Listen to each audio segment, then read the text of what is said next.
So good afternoon, everyone.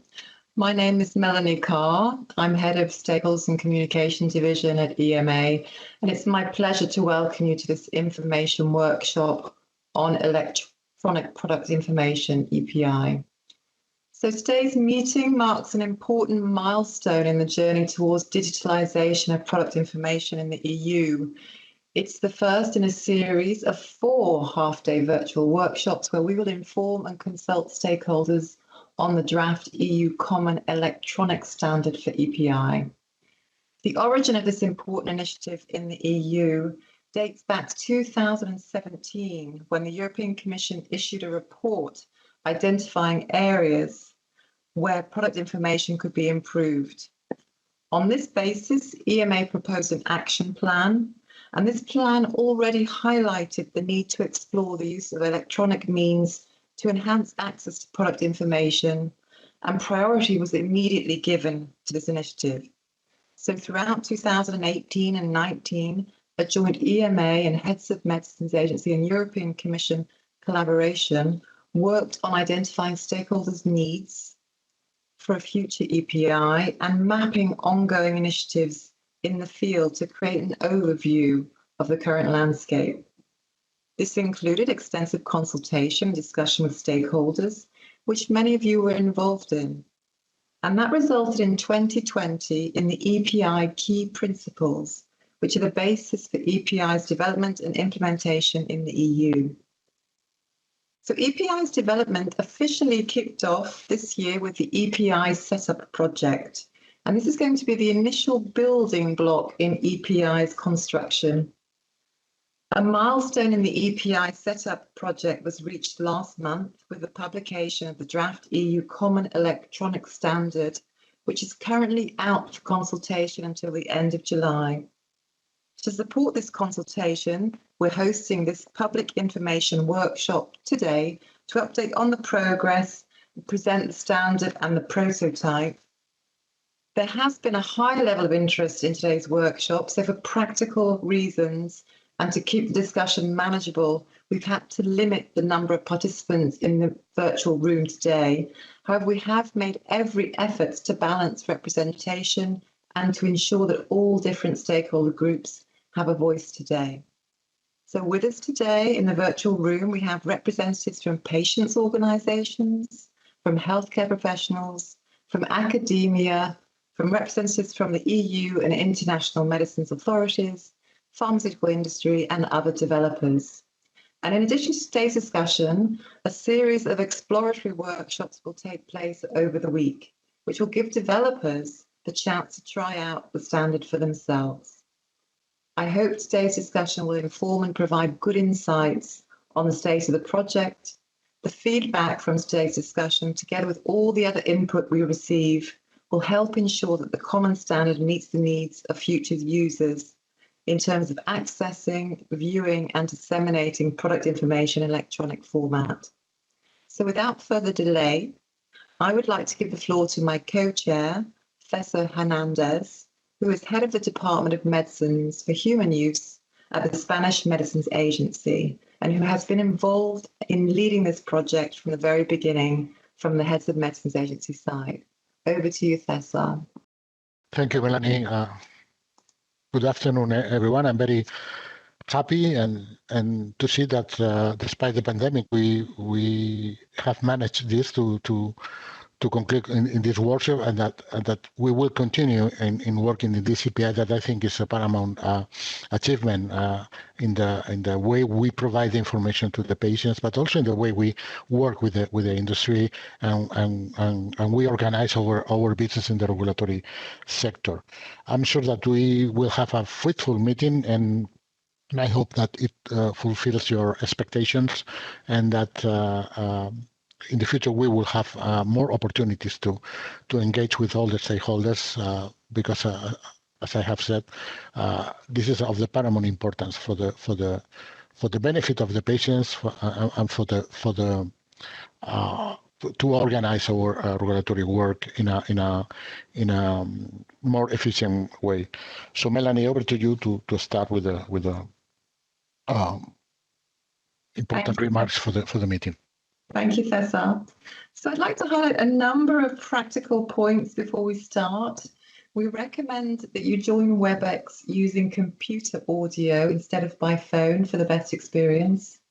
We also ask that you enter your name rather than a number or entering anonymous, just so that we can have a record of who is in the meeting room. Turning into today's agenda, we will begin with a presentation of the background of the EPI initiative by Juan Garcia. And at that point, we'll ask you to hold on to your questions until we get to the panel Q&A discussion. We will then move on to a group of 3 presentations, each one focused on one of the 3 deliverables of the EPI setup project that we've been running this year. And after each one, we'll have an opportunity to ask specific questions on those presentations. We'll then have a short break before moving on to the panel discussion. The EPI Setup Project Steering Committee and Project Team will then join the panel to hear your comments and address any of your questions for the following hour and a half. And you may ask questions by raising your hand, by clicking on the raise the hand icon that's next to your name, and we will unmute you when it's your turn to ask your question. You may also write questions in the chat function on the right-hand side. And in case we do not have an opportunity to answer your questions, you can also feel free to send them to us via email at epi@ema.europa.eu. So without further ado, I'll hand over to Juan Garcia, who's senior user of the EPI Setup Project and a steering committee member, who's going to present the background of the initiative. Over to you, Juan. Thank you very much, Melanie, and good afternoon, everyone. It's a pleasure to give this first presentation and to give some introduction, updating on the background of the initiative. And as Melanie says, I think we believe this is a crucial moment in the overall development of this initiative, as we are able to present for the first time to the stakeholders and within the network the standard that we are proposing as a first and key element to progress on this initiative. If we go back to the origins of this initiative, this goes back to 2017, where the European Commission issued a report which was mandated by legislation, in which they highlighted a series of recommendations to identify the shortcomings of product information, and already making recommendations on how to improve them and address these shortcomings. On the same year, EMA produced and published an action plan identifying specific actions to address specifically each of these recommendations and proposing specific actions accordingly. The actions refer to focusing on package leaflets, to make amendments of the guidelines or the QRD templates, with the idea to make it more friendly, to enhance readability and accessibility by the patients. There were also other actions in terms of improving the way that patients participate and provide input in the testing of package leaflets. There were also actions where we wanted to establish some structure to promote and exchange better best practice so that they could be used as a reference for further preparation and development of quality information. And also, we also explore the potential introduction of the key information sections in the SMPC and the package leaflet. But there was one action out of those which was given priority, and this action was to explore the use of electronic means and electronic formats in SMPC and package leaflet. And as Melanie said at the beginning, this action was given priority, and immediately we started to work on landscaping and engaging with stakeholders to identify the needs in this respect. So when we started exploring, and based on this work with the stakeholders, we tried to identify and have a clear rationale. We can go to the slide before. Sorry. Can we have the previous? Yes, thank you very much. So we tried to identify why we needed the EPI and why EPI was so important and why we gave priority to this action over the others. And I think the main element is the impact it's going to have on public health and the benefits that we expect to have on patients and healthcare professionals. EPI is, without any kind of question, is a way to expand public access and dissemination of information, including information which is totally up to date and which can be provided to the public without any delay immediately as it is generated and approved.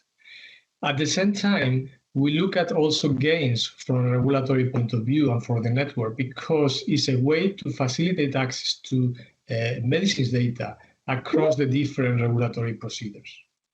At the same time, we also are very much aware of the growing administrative burden of maintaining and keeping up to date Word and PDF files. The number of medicines approved and the number of medicines available increase over time, and at the moment we are providing information on these medicines on PDF and Word. And this is no longer sustainable or appropriate in an environment which is increasingly digitalized. So on this basis, we can go to the next slide. We've started to develop all the work on EPI. Next slide. And the first thing is there was a clear need to have clarity about what are we talking. What do we mean by EPI? Because information on medicines is a very abstract word which needed maybe more precision. And it was clear when talking to the different stakeholders groups that for once, information was going broader, for others were more limited. And then we proposed that when we are talking about EPI, we are talking about authorized statutory product information. This is the summary product characteristics, the package leaflet, and the label. The idea is to provide that in a semi-structured format, which is created using what we call the common EU electronic standard. Therefore, using this standard, and this EPI is adapted for electronic handling, and it can be disseminated widely through the website, through e-platforms, but also can be printed and can still be used as a paper format. At the same time, EPI makes necessary to make a definition of what is this EU Common Electronic Standard. And this one refers to the technical features. And here we are talking about the markup language, the control vocabularies, and the interoperability specifications that needs to be agreed and committed to by regulators and stakeholders as the key element to start the development of EPI in a way which can be harmonized and can be used by all authorities and by all stakeholders in the EU. So on the basis of these definitions, we look at the landscape at the moment and focusing only on human medicines, which is the first focus of this initiative. We are considering that at the end of the day, we are talking about more than 500,000 medicines. And here we cover centrally authorized medicines, but also national authorized medicines. We don't make any distinctions. Every medicine to patients means the same, independently whether they were authorized centrally or whether they have been authorized by national procedures.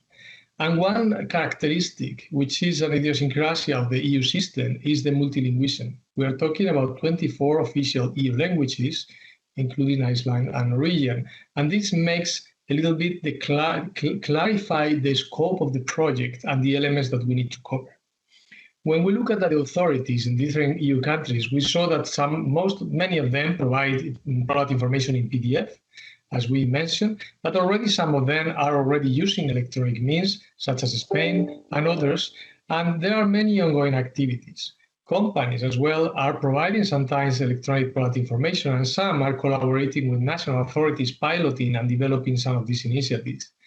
And even patients and healthcare professionals are already testing some of these initiatives to have more friendly access to product information. So it was clear that in the context of EU, many activities start to move, and there is a need to clarify and harmonize that we need to all cooperate together in order to build this in a way which can be used efficiently by everyone. At the same time, we need to ensure that this harmonized development is based on a trustworthy source. And here everyone agreed, and in our preparatory work, that it should be the authorities, the ones who owns the information, and the ones which should be providing product information with the sufficient safeguards. If we go to the next slide. On this basis then, we worked to build the key principles. And the key principles are the elements which are the basis for EPI in Europe and which has been guiding implementation since, and which we believe remains totally valid and will guide implementation in the future. We had a stakeholders workshop following a lot of work and preparation involving all stakeholders and involving the network. And then we came up with these key principles which were subject for 6 months public consultation. During the consultation, the interest was high and we received 71 individual submissions from diverse stakeholders group, very well balanced in their representations and with more than 500 comments.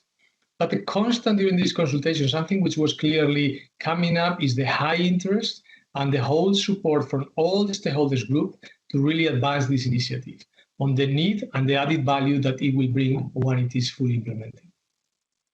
We go to the next slide. So once we got all the input and we came up with these key principles. The key principles included the definitions that we have presented before about EPI and about the EU electronic standard. And it was important because we believe it's necessary to have submitted these definitions to public consultation so that the entire network and all the stakeholders were able to understand and to really comment on it. In addition to that, we made clear that EPI is a complement to paper leaflet. It's not a substitution.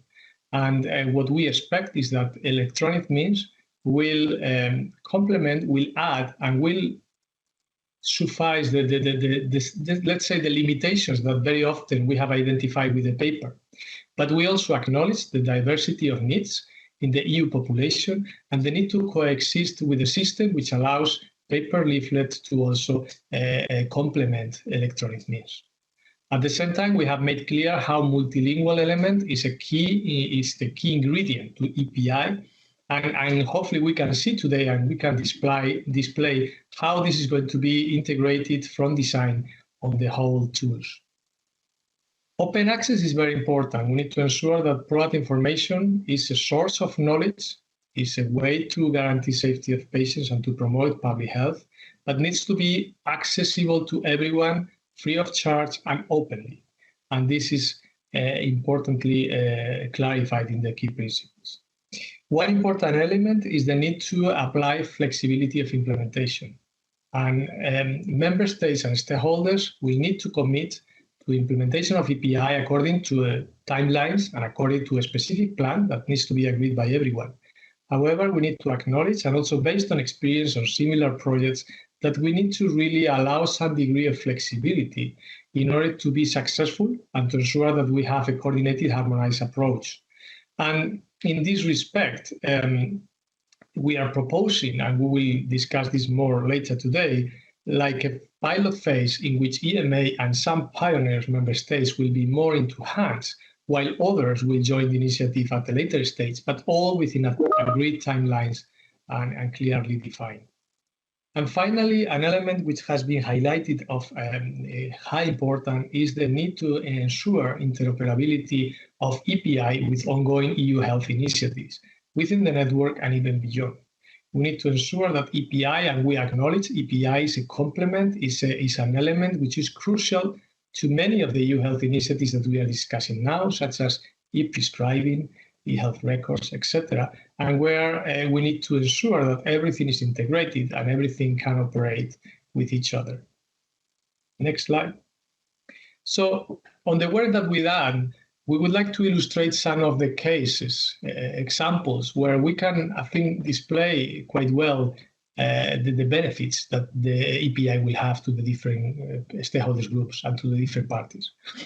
This was prepared with the stakeholders, and we can see, for example, that for patients and healthcare professionals, these three cases, the first one, and this is not any more science fiction, I think is today's current day, everyone has apps in their phones which would allow potentially to have a list of the medicines that you are taking. So the idea is that if we could have electronic product information linked to this list of medicines that you have, one patient may have in their app, the patient may not remember, or they would like to refresh how the medication about asthma, for example, is taken. It would be great to have a function in which we can go to how to take the medicine, and then even a downloadable video could a little bit remind the patient how to do that. At the same time, the same system would give an alert and would inform immediately as new safety information is generated. But on the day that the authorities agreed on this change, the patients could, in their phone, have this alert and ensure that this new safety information, which maybe is very relevant for them and to protect their safety, is made aware to them, is informed, is given to them by this means. Another case we have taken for the current pandemic, and the interest on the information on the vaccines that everyone is having at the moment is huge. But the challenge is that this information is changing very regularly with new updates. For example, new storage conditions, or the possibility to apply the vaccines now to younger people. So all this implies changes in the product information. And it's very difficult to keep track of that if we are referring to PDFs or papers, especially when we are talking about multilingual information. So the possibility of using a QR code linked to the national EPI would allow everyone to immediately access the latest information on these vaccines. And at the moment of maybe getting the vaccine, has the security that you are really accessing the latest information. Another case that was very much discussed at the time and also illustrates very well potential usefulness and the impact is, for example, medications for pregnant women. It's a complex issue, it's a complex discussion, and very often pregnant women have to really go and navigate with the doctors in order to have a proper plan of their medications. Being able to have a targeted EPI search will allow to really have a very well efficient and very well informed decision making and be able to plan treatment. If we go to the next slide. But there are, for example, also benefits not only for patients and healthcare professionals, but for regulators and authorities, even if indirectly it will also redund on patients and healthcare professionals. And here, the example that has been highlighted often is the example of shortages. It's a current priority at the moment, and very often we could have the situation where we can have a shortage anticipated in a given country, and then the decision is to import medicines for another country where the language is different. So the potential to immediately link to the EPI in the language where the medicine is going to be used allows a more faster and more efficient sharing of these medicines and mitigate the shortages. So it helps and supports shortage mitigation action. Another example, for example, is regulatory changes in the product information that affects not only one medicine, but multiple products, informations, and multiple medicines. Usually, this is a process which, of course, implementation is more complex and may take longer. But here, using electronic product information will imply a faster and more efficient, harmonized, up-to-date product information made available to patients and healthcare professionals with immediate effects. And finally, even in the process, and the process which has been highlighted as an example is signal detections. Whenever new information on a potential safety concerns is raised, this implies the need to validate that signal. And in order to validate that signal, EPI offers the possibility to facilitate the search of existing side effects which are listed in all the relevant product information, which in a way optimize and make more efficient and faster signal validation. So based on these examples, we are all then set for starting the development, and that's what we have started doing this year. We initiated this setup project that, as Melanie said, is the first step, but is the critical step because it's the one which is going to allow afterwards a rollout implementation in an harmonized manner. And these are the three deliverables that we are going to deliver at the end of this year. The first one is the development of the EU Common Standard, as we have described before. The second one is to provide already a proof of concept prototype, which is going to be using the standard. And this prototype is an example, is used for design and technical feasibility, but is not going to be a business-ready solution yet. It's going to really use examples of FHIR-based documents associated with the products in SPOR, which potentially can be published on the website and will display how EPI will look and how its technical feasibilities will look, so that everyone, and I think in the workshop that we will have over the week, developers will be able to have a hands-on experience with this prototype and with the standard. Again, the learnings from this prototype will be used then for next year to start building the business-ready tools, the business-ready solutions. And the third deliverable is a realistic medium-term vision and roadmap, which is going to define the next steps and is going to define how EPI is going to be integrated into the process, in the current network processes. So today in this workshop, we'll focus on deliverable 1 and 2. And as we said, the information that we are getting through the consultation and the information that we will get through this workshop and the workshops over the week will be valuable and will be integrated in the finalization of this standard and prototype. So next slide. This to complement on the milestones, and as you know, and as Melanie said at the beginning, the common standard was published in the last month and is available in the GitHub, and the consultation is open until the end of July. Afterwards, we will integrate that, and we hope by the end of the year to be able to complete the proof of concept prototype, to finalize the standard, and then to provide the roadmap, which will define the next steps. So thank you very much. I hope that this is helpful as a starting point to lead this discussion and to have the subsequent presentations. And I give the floor back to Cesar. Many thanks, Juan, for this overview of the project. We ask that the questions on Juan's presentation are held until the panel discussion.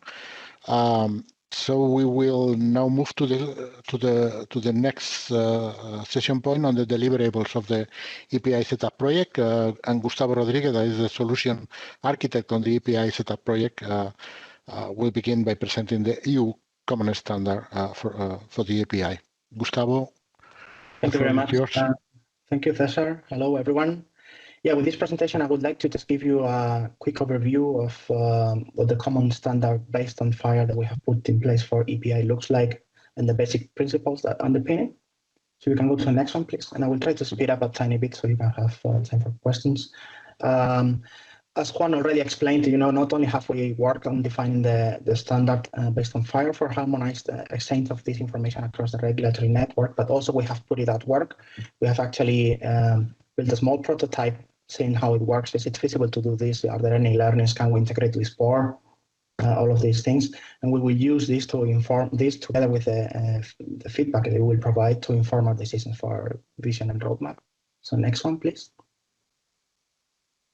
Now back to the basics about standards interoperability. What are they?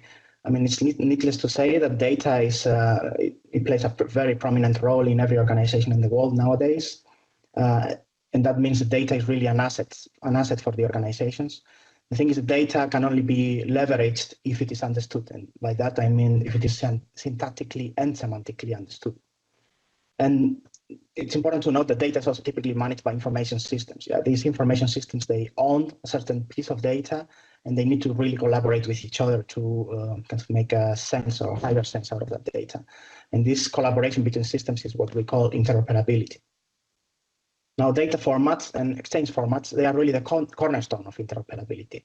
It means like describing exactly how how you will exchange information, and it does allow the systems to communicate the data between themselves. And in the EMA and in general in the European Medicines Regulatory Network, we have already been building interoperable solutions based on different technologies, a few of them also based on APIs with certain standards. And SPOR, particularly SMS and PMS, is a good example of such, where FHIR APIs are already being used. Next one, please. Now, what is actually an API? Yeah, so API and what is not. API stands for Application Programming Interface. So it's really a thing which is meant for machine-to-machine communication. It's not really for human to work with, except developers, of course. If you go to Wikipedia, you will find a very good definition that says an API expresses a software component in terms of its operations, input, outputs, and underlying types. I think that's very nicely put. I also like to look at it as a contract where a system says, okay, this is a contract. If you adhere to it, to the rules that they are described here, then you can communicate with me. So it's a contract between systems. An API, just to its ambiguity, is not a database or a server or something you need to install on your computer, neither a means of automating human processes. Next one, please. So specifically about FHIR, what is actually FHIR? FHIR is a standard by the HL7 organization, which is an organization that has been building data standards for healthcare for really many, many years now. It is a quick and easy to use framework based on REST APIs that allow to exchange modular pieces of data that they call resources. FHIR is a public standard, so if you go to that page, you will see really tons of information about it. Next one, please. FHIR actually stands for Fast Healthcare Interoperability Resources. And yeah, it is based on this set of resources for healthcare that are either in XML or JSON format and that are exchanged via REST APIs with other systems. So it is free to use for everyone. It is about healthcare data. It builds on simplicity of previous versions of HL7. And it also builds on common standards from the market that like XML, JSON, or REST, or UML, which are familiar to a new generation of developers, I would say even to an older generation of developers. And yeah, it's an easy to implement and kind of growing quickly. We'll see a bit more on the next slide, please. What are the advantages of using FHIR? It's really focused on implementation, so it's rather easy to implement stuff with it. There are many libraries and frameworks and platforms in the market, free and not free, that allow developers to kickstart their work. So really you don't need to start from the scratch. And yeah, the specification, like I said before, is free to use. There are no restrictions. Out of the box, it provides already a ton of resources that can be used for several use cases. And like I said before, it's also based on common web standards that are very well known to everyone. And it allows to build RESTful and service-oriented really architectures based on APIs. Then for like I said before, it is easy to understand. You can go to the web portal and read the information. It's rather easy to understand. And therefore, it is getting a quick adoption. So next slide, please. The key of FHIR is this concept of the resources, which are small, discrete units of information that can be exchanged between systems. These units, so it's kind of getting away from monolithic big type of constructions with huge amounts of data. It's kind of a small piece of data that makes sense on their own, and that then together, combined and referenced, they can kind of build up to higher use cases. This is an example. These are these tiny puzzle pieces that you see there. They really represent different resources from the PMS domain, and it's an example of how you build up with small pieces, you build up to a bigger thing. Next one, please. Again, FHIR resources, there's already a lot of out-of-the-box resources that you don't need to define.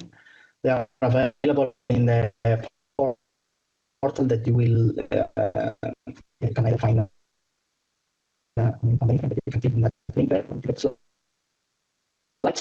and tools also, they show how the resource is described in the portal. As you will see, it's one UML description that it's easy to understand. And how are these resources governed? You know, they are managed by the FHIR community itself. The FHIR community is then composed out of HL7 as such an organization, but also its members. And it is very pragmatic. So it's like, you know, if a thing is used, then it advances in the maturity levels and in the governance chain, you can say. So it's really based on what people use and what is useful to developers and to business cases. Brilliant. Now going back to EPI, we were looking. First thing we did is, okay, is there anything in FHIR that we can use to represent the information that we need to exchange in the context of electronic product information? The answer was yes. It's no surprise if you think of it, I don't know, an SMPC or a package leaflet. It's just a document with structured and unstructured information. And if you think of the hospital world or other healthcare environments, discharge reports or lab analysis reports, these type of things are the same type of information. Therefore, we found already resources which were fit for purpose. Is this resource called composition? According to the FHIR standard, the composition has to be always exchanged in what FHIR calls a bundle, which is a bundle of things. In this case, this is specifically a document bundle where you can embed a composition that in turn can also have rich contents, including binaries like images and videos. But it's important that in the bundle, you can put other things together with a composition, which is the actual document. And we use the capability to include a list of references to medicinal products from PMS in this case, and we will see a little bit more about that. But you can also see that EPI for a given product is composed out of different document bundles. So the SMPC would be one document bundle, package leaflet, labeling, and you can put really any other document bundle that you will need in your local national processes, like Blue Box or any other things. All of that would be kind of acceptable by the standard. Next one, please.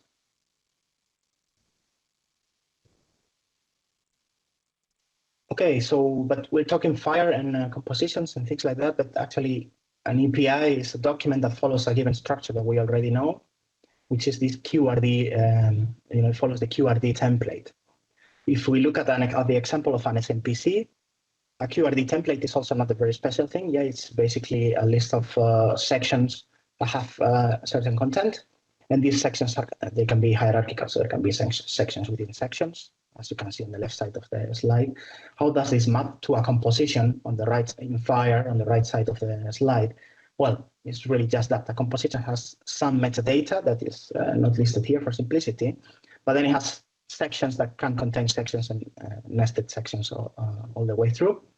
So this way, the QRD template can be easily mapped to a composition resource. Of course, each of these sections, they can also have contents of rich contents, like HTML type of contents with, like I said, images or any other binaries.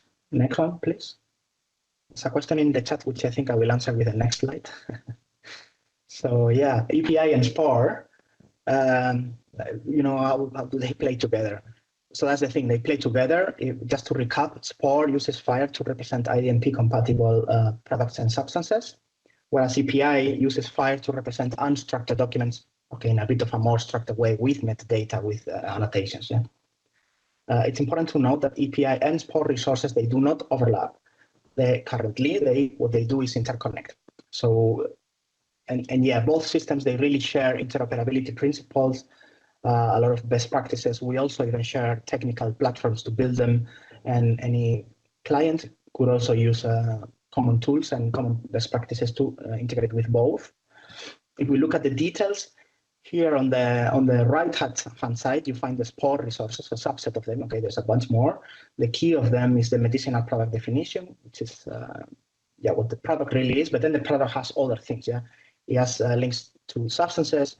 It has authorizations. It has packages, and all of these are different resources in the SPOR world. On the left-hand side, we have this document bundle. So if we imagine that this is an SMPC. The document bundle would contain the composition, which is the actual document, sections, all that. And then it contains a list of references to products from the from the PMS domain. So this list really links with medicinal product definitions in PMS. Next slide, please. Well, so that's basically it. We have this is a very high-level overview of what the standard looks like.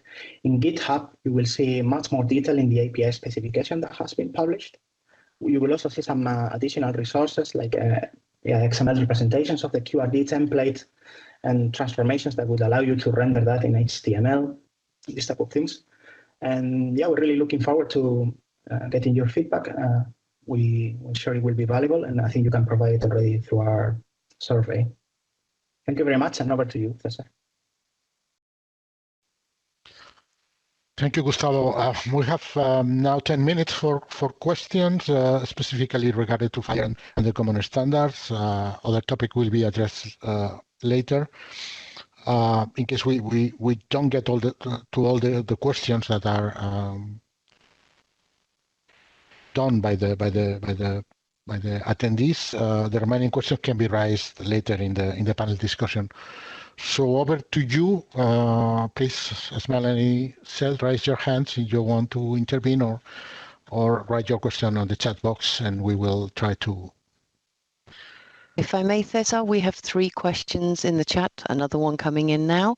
So the first one, Gustavo, I think saw, it came up just before slide 25, so just maybe to repeat to everyone, are sections linked to SPOR directly? My favorite answer is yes and no, but so they are not. So the sections are not necessarily linked to sub-resources of the medicinal product, which I think is the question. However, sections are classified, so you will know what type of a section is. So you will know, okay, this is section 4.1, and it is the product indication, and you got it wrong probably. And that is based on RMS terminology. So it is linked with SPOR in the sense of RMS classifications. It is not linked to detailed sub-resources of the medicinal product at the moment, at least. Thank you. We have another question here from Anyana.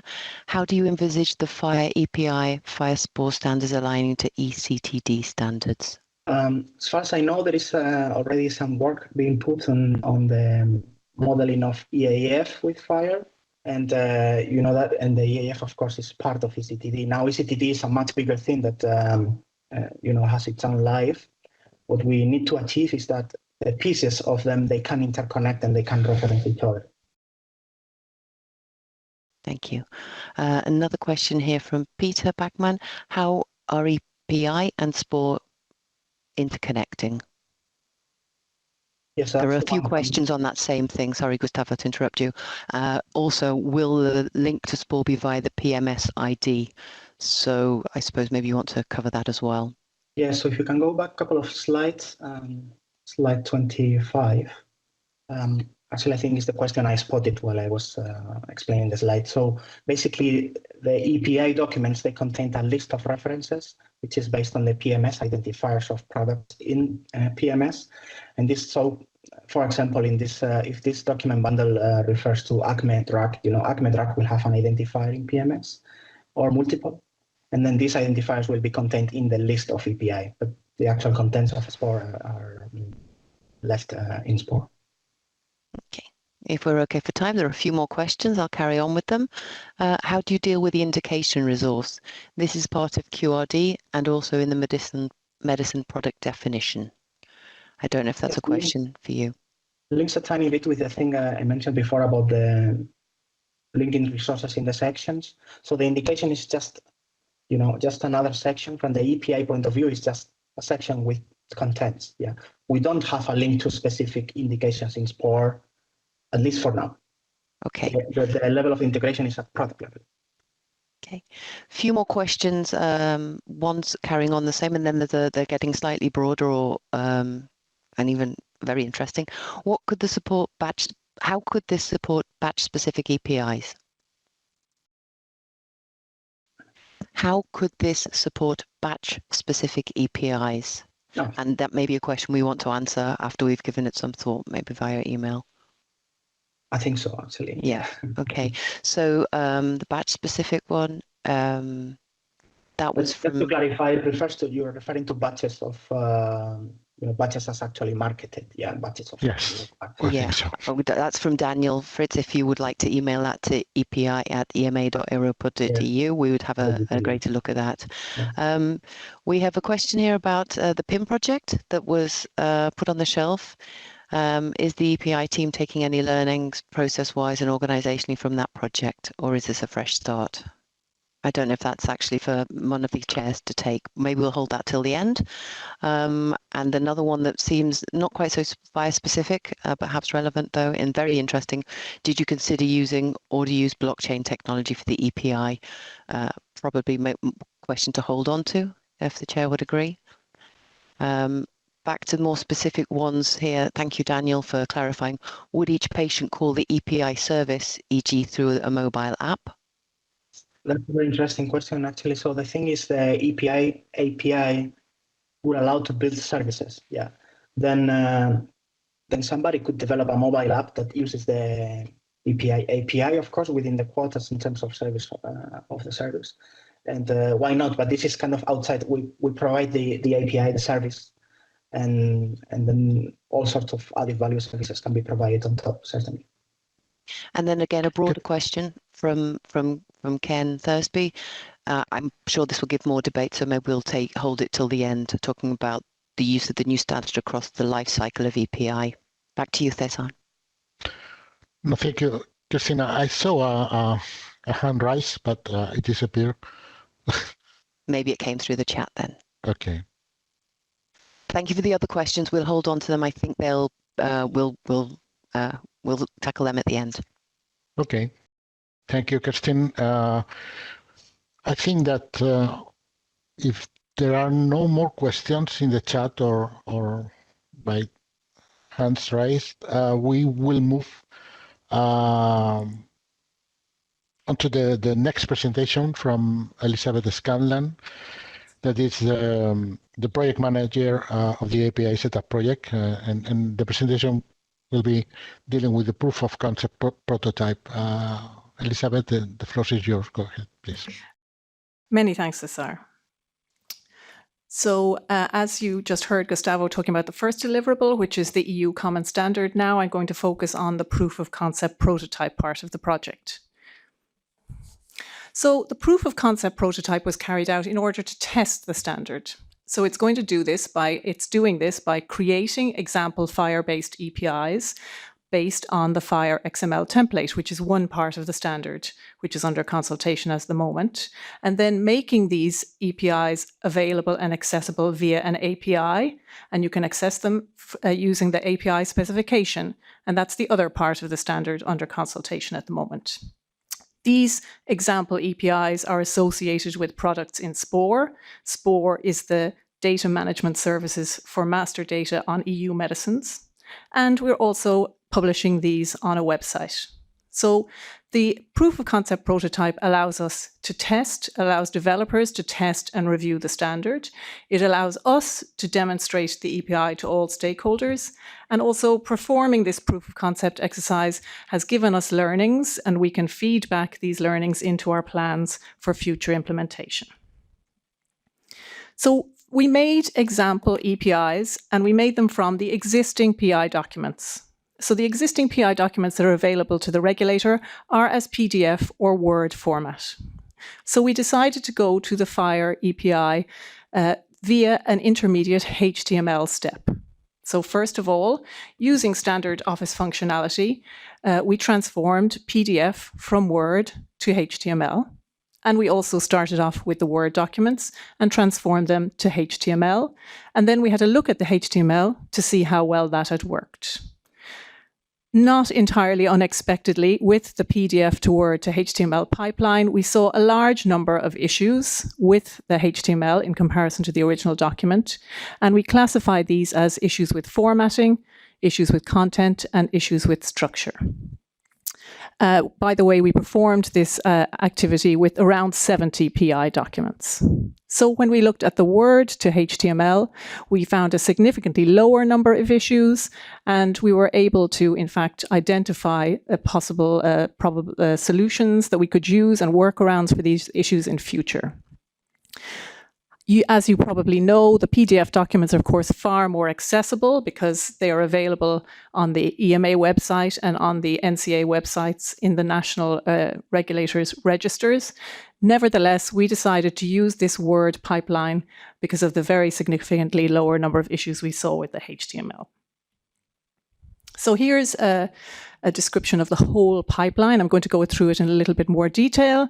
Here you can see we started off with Word, we generated the FHIR-based EPI, we stored them, we made them available to machines and systems via the API, and we made them available to humans via a website.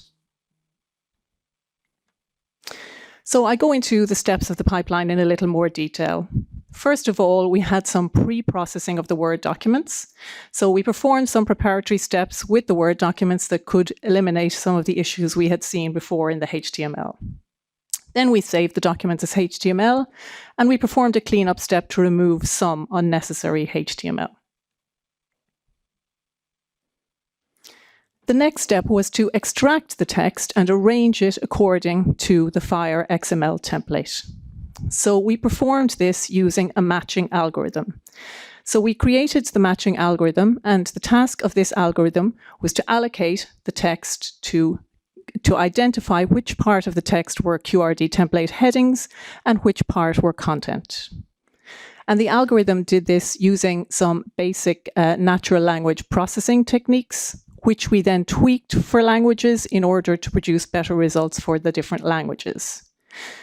And in the algorithm also had rules based on the heading hierarchy and the text style. As an example, the heading, pediatric population, would be identified as a heading depending on where it occurs in the text in relation to another QRD template heading, such as, for example, posology. But if pediatric population occurs in the narrative text, it's not identified as a heading. So one of the key advantages of this algorithm is that it can be extended to different document structures, such as, for example, the veterinary QRD template, and it can also be extended to different languages. So when we had identified the headings and content, they're then transformed into the FHIR section titles and content, and then we performed a lookup of the SPORE API to find the master data ID for the medicine, and then we annotated the EPI with that ID. We're currently also looking and thinking about how we could do a report on this EPI generation to assess, give a report to the user about how well this has worked. And we're discussing the various KPIs we could use. Something that springs to mind is that we could look at the number of mandatory QRD template headings that were detected or missing when the process occurred.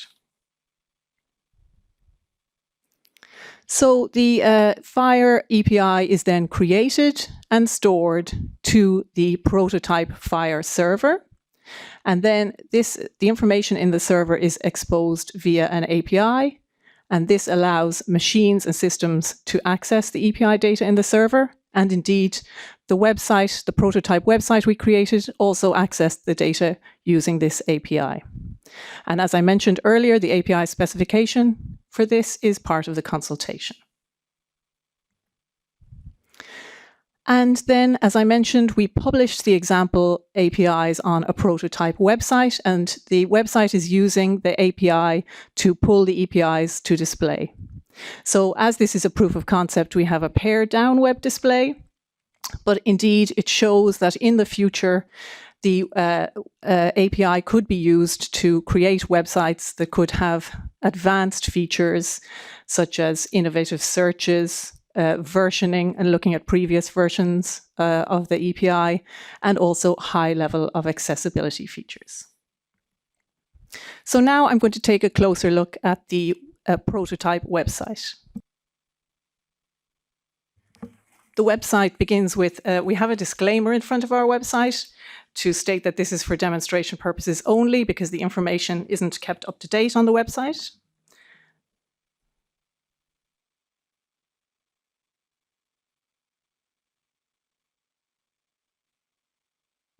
So we have 7 centrally authorized products displayed on the website, and we also have 2 nationally authorized products. We have Abacavir Accord,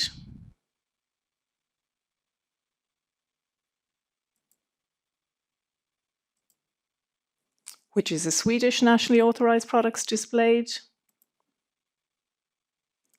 And we have Alestina, which is a Spanish nationally authorized product displayed.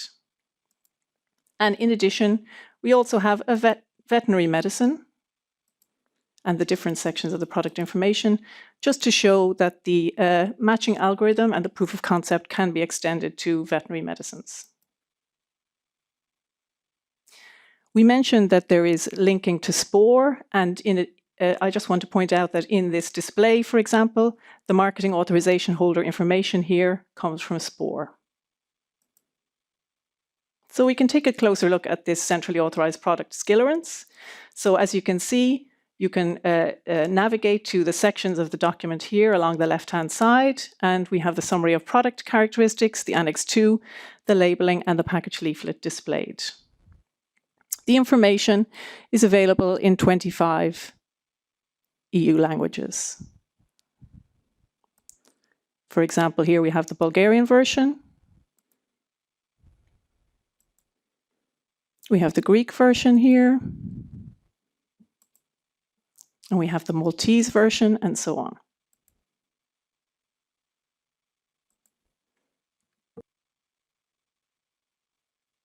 One of the points that we wanted to make about having the information in this format is it increases the accessibility of the content.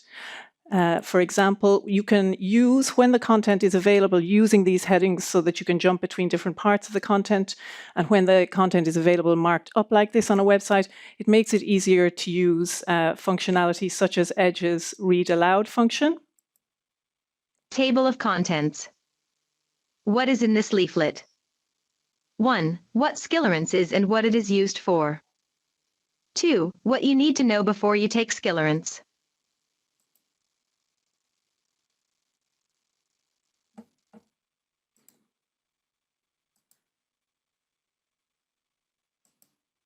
Two, what you need to know before you take Skillerance. Do not take Skillerance. If you are allergic to dimethyl fumarate or any of the other ingredients of this medicine, list. So just as an example of how websites with having this functionality can be made accessible. I'm going to have another look at a medicine called Elocta in this case. As you are aware, centrally authorized medicines sometimes have video content associated with them. So this is the case, for example, for Elocta. And the EPI can allow for a more seamless experience for the patient and healthcare professional. For example, the information on a website, as you know, can be responsive. In other words, it can change size as the web page changes size. And then you could, for example, see a scenario similar to what Juan was describing in his presentation, where you can then view the information on your phone and then click through to an authorized video and then see, for example, a video describing, in this case, the Elocta authorized video about how to prepare your medicine.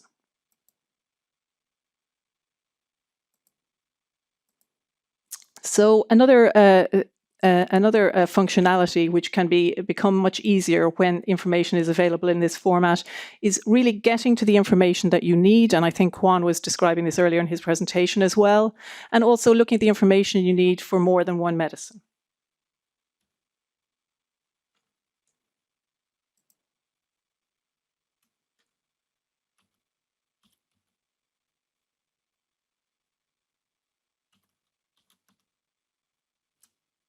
Let's just look at an example here for two medicines, Elocta and Skillerance.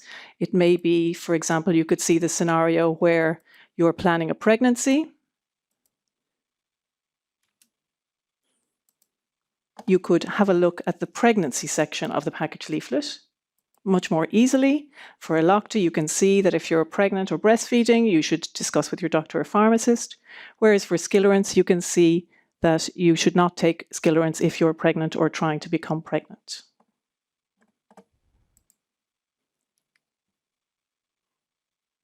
Another example could be looking at driving with the medicines, for example. For Elocta, there is no effects on the ability to drive. For Skillerance, it may have a minor influence on the ability to drive and use machines. So I think this is also a functionality where you can see that there may be a lot of applications as well as for patients and healthcare professionals, for other stakeholders as well.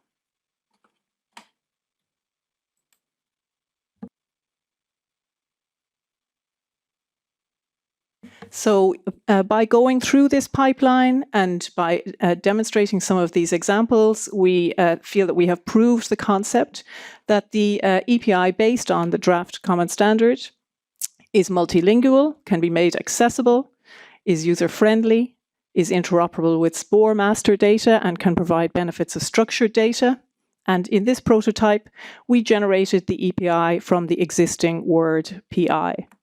But very importantly, we had a lot of learnings from this exercise, and these will inform the roadmap development that's currently ongoing. I want to acknowledge in the work that Gustavo and myself have described the steering committee for the EPI project and also the project team who are named here. The steering committee has members from EMA, also from the Austrian and Spanish agencies, and we have the Swedish and Spanish agencies represented also on the project team. We have advice from the Better Use of Medicines Working Group, which has representatives from many of the countries. And we have had collaborative work with a FHIR consultant and with the Microsoft consultants on the project. Over to you, Tessara. Thank you very much, and we can take some questions on this. Thank you very much, Elizabeth. Now we have 10 minutes for questions specifically on this presentation.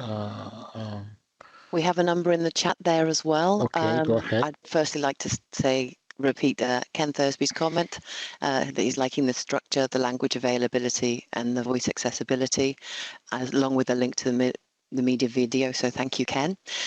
Interesting question that Libby may want to take, or maybe Achilles does, really about the nuts and bolts. How long did it take you to convert and fix the 70 documents? How long does it take the document? Actually, the 70 documents at the beginning, we just did this HTML conversion to quickly check with them. But to put the documents through the whole pipeline, it takes a few minutes per document. There's another question from Catherine following on that. Is there a code system for the headings? I don't know if that question came perhaps before you spoke about the QRD headings, or you'd like to repeat that. Indeed, the headings are the QRD template headings, and they are defined as the section title in the FHIR standard. Another one from Catherine here, and I'm not sure if she maybe wants we want to give her the floor to clarify this. Have we thought of including the medication information definition resource in full? I don't know if that's clear to you, Libby, or to Gustavo, perhaps. Yeah, so we have thought of it. At the moment, we steered away from it. There's, of course, pros and cons of doing that. And for now, we're sticking to having a reference to the medicinal product resource. Thank you. A question from Katerina. For nationally authorized products, is it expected translation in all official language to be provided? At the moment, the scope of the EPI is exactly what we have now, but in electronic format. So there is no intention in the current project to expand anything that we do now. So it's just the existing translations that exist. Another question there from Katerina about the length of this. What are the plans to keep the EPI portal long-term as a source of EPI for all products centrally nationally authorized? Maybe that's a question we want to take at the end, the scope of the project. I'll go on to a question from Jose, and the questions are coming thick and fast now, so apologies if I lose my place. Have we used an automatic translation tool, Libby, for the EU languages? No, these are the existing PI and the existing translations. Okay. Question here, another one about the agreed EPI key principles describe the need for an EPI creation tool. So why are we investing in a conversion tool?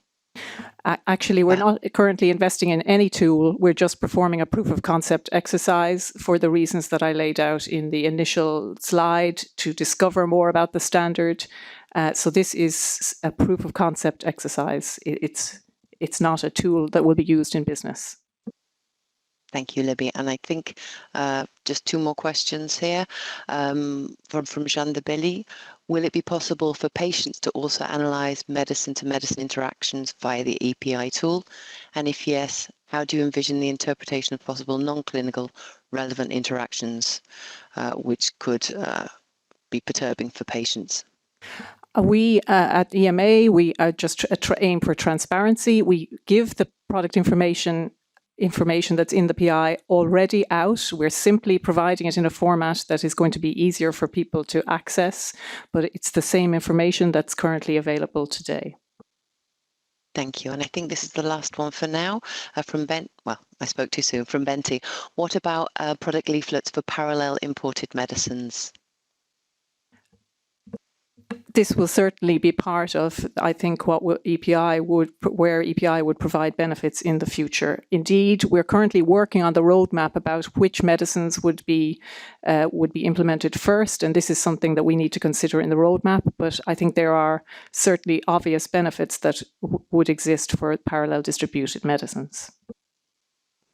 Another question now, how would we look into the extent of deviations between the EMA EPI and national additions or differences?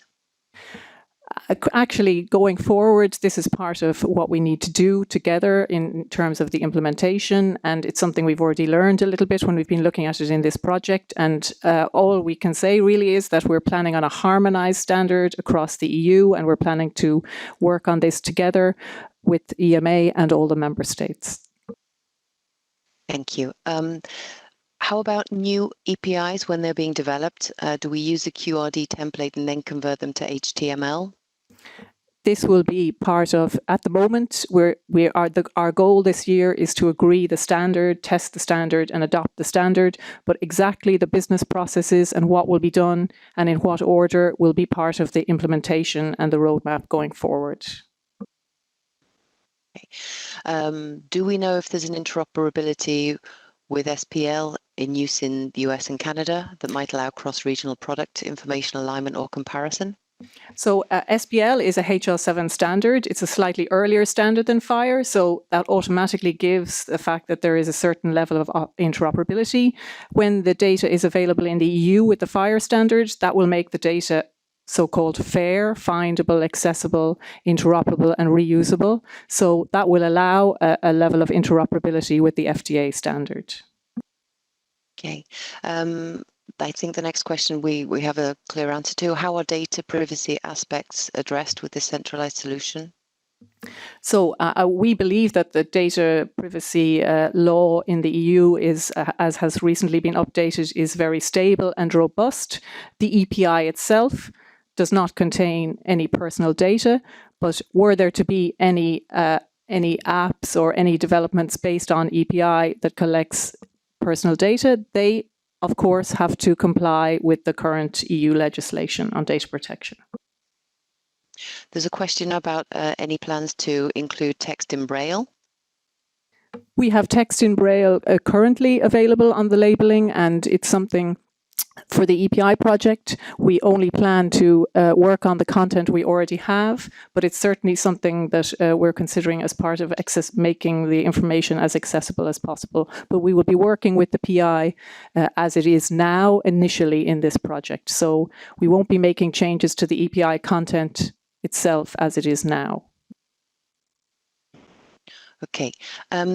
We've been asked to elaborate somewhat on how we plan to connect between EPI and SPORE and what are the connectors. Gustavo, maybe you want to talk a little bit about that? Yeah, so basically, and that links to the next question, which is also about QRD headings, whether they are referenced in RMS. So basically, there are three levels of relationship with SPORE. One is the EPI documents they link with the medicinal product definitions from PMS. The sections, they have a classification. Each section is classified, and that links to a control vocabulary in RMS, for which, of course, it will be possible to do standard translations as per current process. That is unproblematic. However, it is at the design stage. You cannot find right now a QRD list in RMS. And the third level is with the OMS organizations. The composition element of the EPI has a link with the identifier of the organization that owns the product in OMS. Okay, we do have some more questions coming in there. I just want to ask the chair if we're still okay for time. Should I carry on with the questions? Yeah, okay. We are running ahead of time, so we have time to take some more questions. So question from Peter Platzer. Will it be possible to highlight changes of new versions of EPI after, for example, variations? Indeed, the FHIR standard supports versioning. So it would be possible to build something on top of this standard in order to look at the different versions. Okay, thank you. Another question here from Catherine. Are QRD headings part of SPOR referentials, and are there standard translations? Yeah, that one is answered already. So yes, there will be as per design. There are not right now, but that's the design. Yes. Okay. And a question from Jose. Using the API, can the EPIs be copied and published in national websites? This is indeed something that has to be considered in the implementation, but of course, using the API, they can be published on websites nationally indeed. That would be what we would like to happen. There's a question from Anyana that we'll hold to the end because I think it's a broader question for the Q&A session at the end. And George Lang asks, says that the EPI is meant to complement the current paper version. In terms of implementation of regulatory label changes, which version will be leading in the future? Again, this may be a question for the end. Will regulatory changes be considered implemented when the digital version is available? So I will hold those questions, I think, for the Q&A session at the end. They're slightly broader than the actual prototype. Thank you, Kirsten. Thank you for the presenters that we are running a little bit ahead of time, which is happy for the chairs. Please do not hesitate to use both the chat and if you want to intervene, to raise your hand, and we will give you the floor. If there is no any other question on this section, we will move to the last part of this first part of the workshop, that is the presentation from Juan Garcia. Again, Juan will talk about the roadmap and the next steps. I think that when we all talk about the API, I mean, we talk about the API, the first step, that is the one that we are taking right now, but also our mind immediately runs to the full possibilities that the API will offer for everyone in the for regulators, for patients, for companies and healthcare professionals. So Juan, the floor is yours. Go ahead, please. Thank you very much, Cesar and colleagues, for the very good presentations as well. And yeah, this is just to complement, as you say, and try to contextualize on what's next, as this is the first step. And if we can go to the first slide. And indeed, this is, and we have seen this slide several times now, we have the deliverables that we are having, and then what is coming next. And if we can go to the next slide. So this slide displays the future vision. And again, I think we are building EPI as a stepwise approach. We will have like a series of steps which will lead to what we consider is the ambitions we have, and that we will have once EPI is fully integrated and fully implemented. And the idea is that we would like to have, and I think has came already in the presentations and as part of the discussions, that EPI will be integrated from submission point through the entire assessment to authorization and dissemination. The idea is that we will have a seamless integration of EPI with all the network systems and support this medicine assessment and information of this information. We expect to have an efficient flow of medicines data from submission, but throughout all the workflows, and we will ensure this way that it's having a consistency, accuracy, and also avoiding duplication. But to get it there, we will not do in one go. And again, we have now the first step, which is the standard upon which we will start working.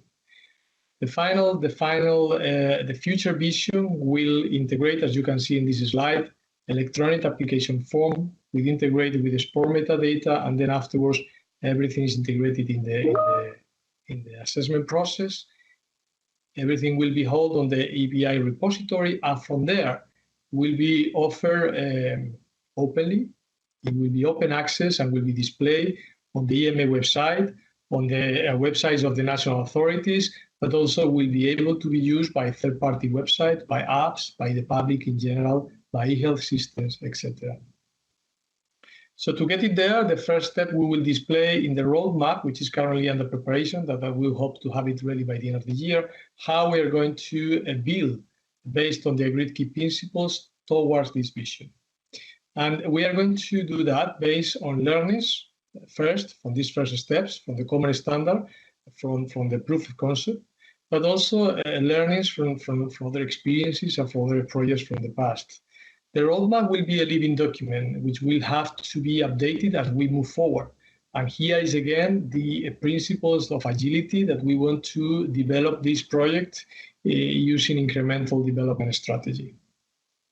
So as a first step, we already have identified and we can already provide, this will be clearly displayed in the roadmap, that EMA and what we are calling early adopter NCAs, which is pioneers NCAs that want to join the pilot and lead the implementation. And we are giving this flexibility of implementation, which will allow that other member states may join at a later stage, but everything within, again, agreed timelines and agreed commitment to base further development on the standards. Next slide. It's important to maybe mention the strategic importance of EPI. I think we have clearly stated the public benefits for everyone, for the public and for the network. But I think strategically already the pharmaceutical strategy for Europe recognizes the importance, and it's something which is, let's say, confirmed by all parties. They already mentioned, of course, in addition to the dissemination of information, they also mentioned the example of supporting wider availability of medicines across member states. The network strategy, which has been developed in parallel, also highlights and notes how EPI's importance is going to facilitate marketing of medicines, and also mentions the element of shortages and where it can help mitigating it. And then we need to mention the EU4Health as an important instrument and tool, as it consists in the whole strategy. And EU4Health also will be the instrument that we will use to fund subsequent deliverables of the setup and the follow-up and the pilot of EPI as of next year. Next slide. So the flexible implementation, we believe, is a critical principle, is a critical element, because again, we will take the basis of the electronic standard, which will be agreed by all the network, by all EU regulatory authorities and the stakeholders, and will be the basis for the harmonized implementation. We will implement, and there will be a commitment to implement according to the defined timeline. But again, as we said, flexibility is important in order to guarantee success, in order to ensure that different timelines for implementation can allow to move all together and address the complexity of the project. Ultimately, we will have an harmonized approach across the EU. And then, as it has been said also, but just to maybe stress the concept that it's important that we have the interoperability element. EPI will link to export master data services, and there will be an alignment with all the business processes for electronic application form. So they will ensure that there will be data consistency throughout the all workflows of the process within the network. And again, this will redund in ensuring consistency, accuracy, and minimizing duplication and avoiding duplication. We have made that clear that we are focusing and we are doing it on human medicines. However, all the learnings are expected, and there is already some, let's say, confirmation that this will be used and considered for veterinary medicines as well. Next slide. And just to finalize, I mean, the setup project has been 1 year. We made concrete, clear deliverables that we will provide by the end of the year, and we'll define the common standard and the proof of concept, and then we'll have the roadmap. Afterwards, we will need to move to the development phase, where we will start working on developing the business tools. Again, as Elizabeth presented, this is a prototype. We will then take all these learnings and move to developing these business tools together with the pilot phase, where EMA and some member states will start using it. This is expected to take 1 to 2 years, and more concrete, we will be more concrete in the roadmap. And once this pilot phase is over, then we will transition to the implementation. And this, I think the timeline will depend on the pilot of the outcome, because we will have to learn based on the experiences and the outcome. And that's why we say that the roadmap will have a living document element, because we will need to define this as we move forward. The incremental stepwise approach is one of the key elements that maybe we have learned from the past that is the best way for succeed and the way that we would like to do. What we can guarantee is that throughout the journey, we will have ongoing discussion with the stakeholders and with partners. And I think this is a landmark of this initiative, which has been integrated and incorporated from the start, from the very beginning. And I think it's critical for success because EPI needs to work for everyone. So I think I will stop here and give the floor back to Cesar in order to continue. Thank you very much. Thank you very much, Juan. We don't have now time for questions, and it was expected to have now 10 minutes break, but we are well ahead of time in this part. I don't know, Melanie, what do you want us to do? We extend the time for the break for maybe 20 minutes, or we come back a little bit earlier? I think it would be good to maybe take a 15-minute break, and we can come back with plenty of time for questions and discussion. Okay. I would strongly encourage those online to raise your hand and unmute. We can unmute your microphone just to get a little bit of dialogue going, so that we can have an engaged discussion. And we're very looking forward to continuing the dialogue after the coffee break. Thank you. So 15 minutes. Okay. So maybe 2:40 would be nice to come back. A little bit more than 15 minutes, but Yeah, that's perfect. That's on schedule. okay. Okay. Thank you very much. Now it's time for break. We'll see you in 15 minutes.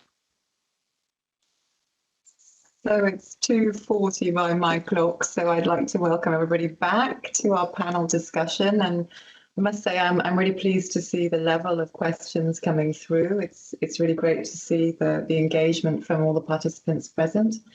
As mentioned, I think we've got a number of more general questions in the chat, which we can come back to. But if you would like to raise your hands, you can do so, I think, by clicking on the icon after your name.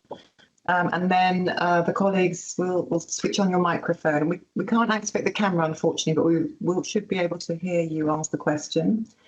And alternatively, we can still ask questions via the chat. Maybe just to kick off, I'm just going to see if we can view the attendees for their hands raised. But while we're doing so, there are a number of questions asked of a more general nature. One of them was relating to the question of paper product information versus electronic. Juan, I don't know if you want to say a few words about the paper versus EPI. Definitely. Thank you very much. And I think this is an issue, and actually it became a key principle. And we just reiterate and confirm that the key principles will apply throughout the entire development process. And the key principle is, again, that electronic formats will not replace the paper. It's not a substitution. It's a complement. And we believe that by using electronic formats, we will address the limitations that we have already identified with the paper, and will be able to reach patients and provide the information in a better manner. But we will ensure, and I think we have discussed this with the stakeholders a lot, and also we have involved the European Commission, who have confirmed that paper, as of today, remains a legislative requirement, and this is not going to change for the time being. This does not mean that there are situations where we have seen, such as shortages, for example, or the use of product information during the pandemic, where the paper is not sufficient to really address the needs, and then we require the use of electronic means, and it is a good example. But that does not mean we are going to substitute. And I hope in clear, I think our confirmation, and this is not only from EMA, I think this is totally from HMA's point of view, that of course they are supporting the advancement of electronic solutions, but the paper is still a requirement. Thank you, Juan. Very clear. And I'm very pleased to see we have a raised hand. from Ahmad Torki. Please could I ask you to introduce yourself and then pose your question to the panel. Thank you. Over to you, Ahmad.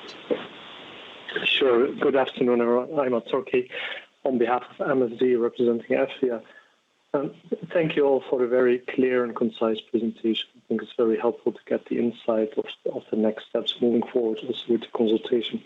I think one of the first remarks, but I think this is totally out of scope of this meeting, but I think also looking forward to 2022 and the EMA roadmap of the product information improvement, I think moving content from paper to electronic, I think we should also at one point discuss and review what kind of opportunities there might be also from a health literacy perspective. Just two, maybe three related questions, if I may. One of them is we've seen the announcement of the Telematics Management Board changing the governance structures and the ways of working, and EPI was mentioned as one of the projects that could fall under that pilot to be run. Could you please reflect on what the consequences or advantages or disadvantages might be, and what we will notice of that impact from the stakeholders' perspective, especially as you mentioned the roadmap development. I think the second question is related to that. What is the input expected from stakeholders moving on? We recognize the flexibility that you're looking into the implementation phase together with member states, but I think equally important for industry to be prepared to understand and perhaps provide input as we're going through the process of looking at the setup of the business processes and the implications thereof. And to the last comment, and maybe that was just reflecting on the previous question on the paperless versus EPI, looking at the pharmaceutical strategy, it also mentioned that the Commission will revise and evaluate the legislation in this context. Is there already some insight that could be shared what that actually means in practice with regard to the recognition of EPI in a legislative perspective? So that's it. Thank you very much.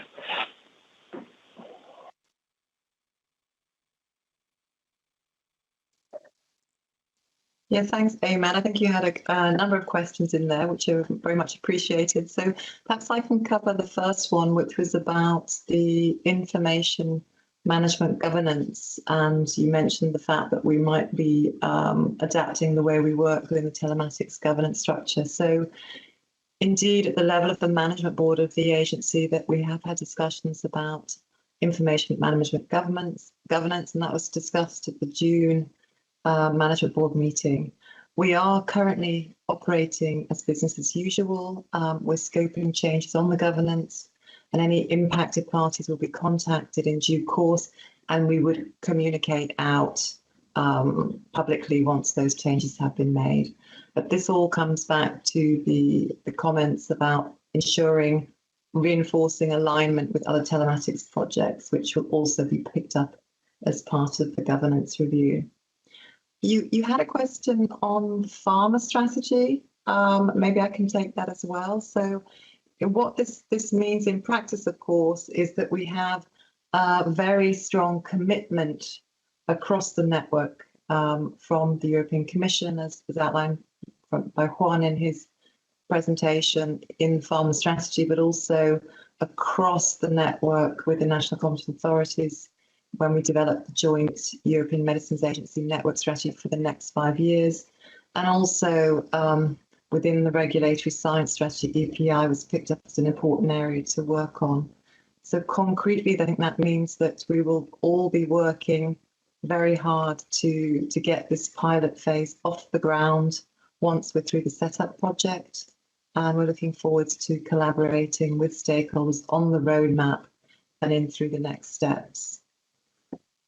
You had a question, I think, more about stakeholder involvement. You mentioned health literacy.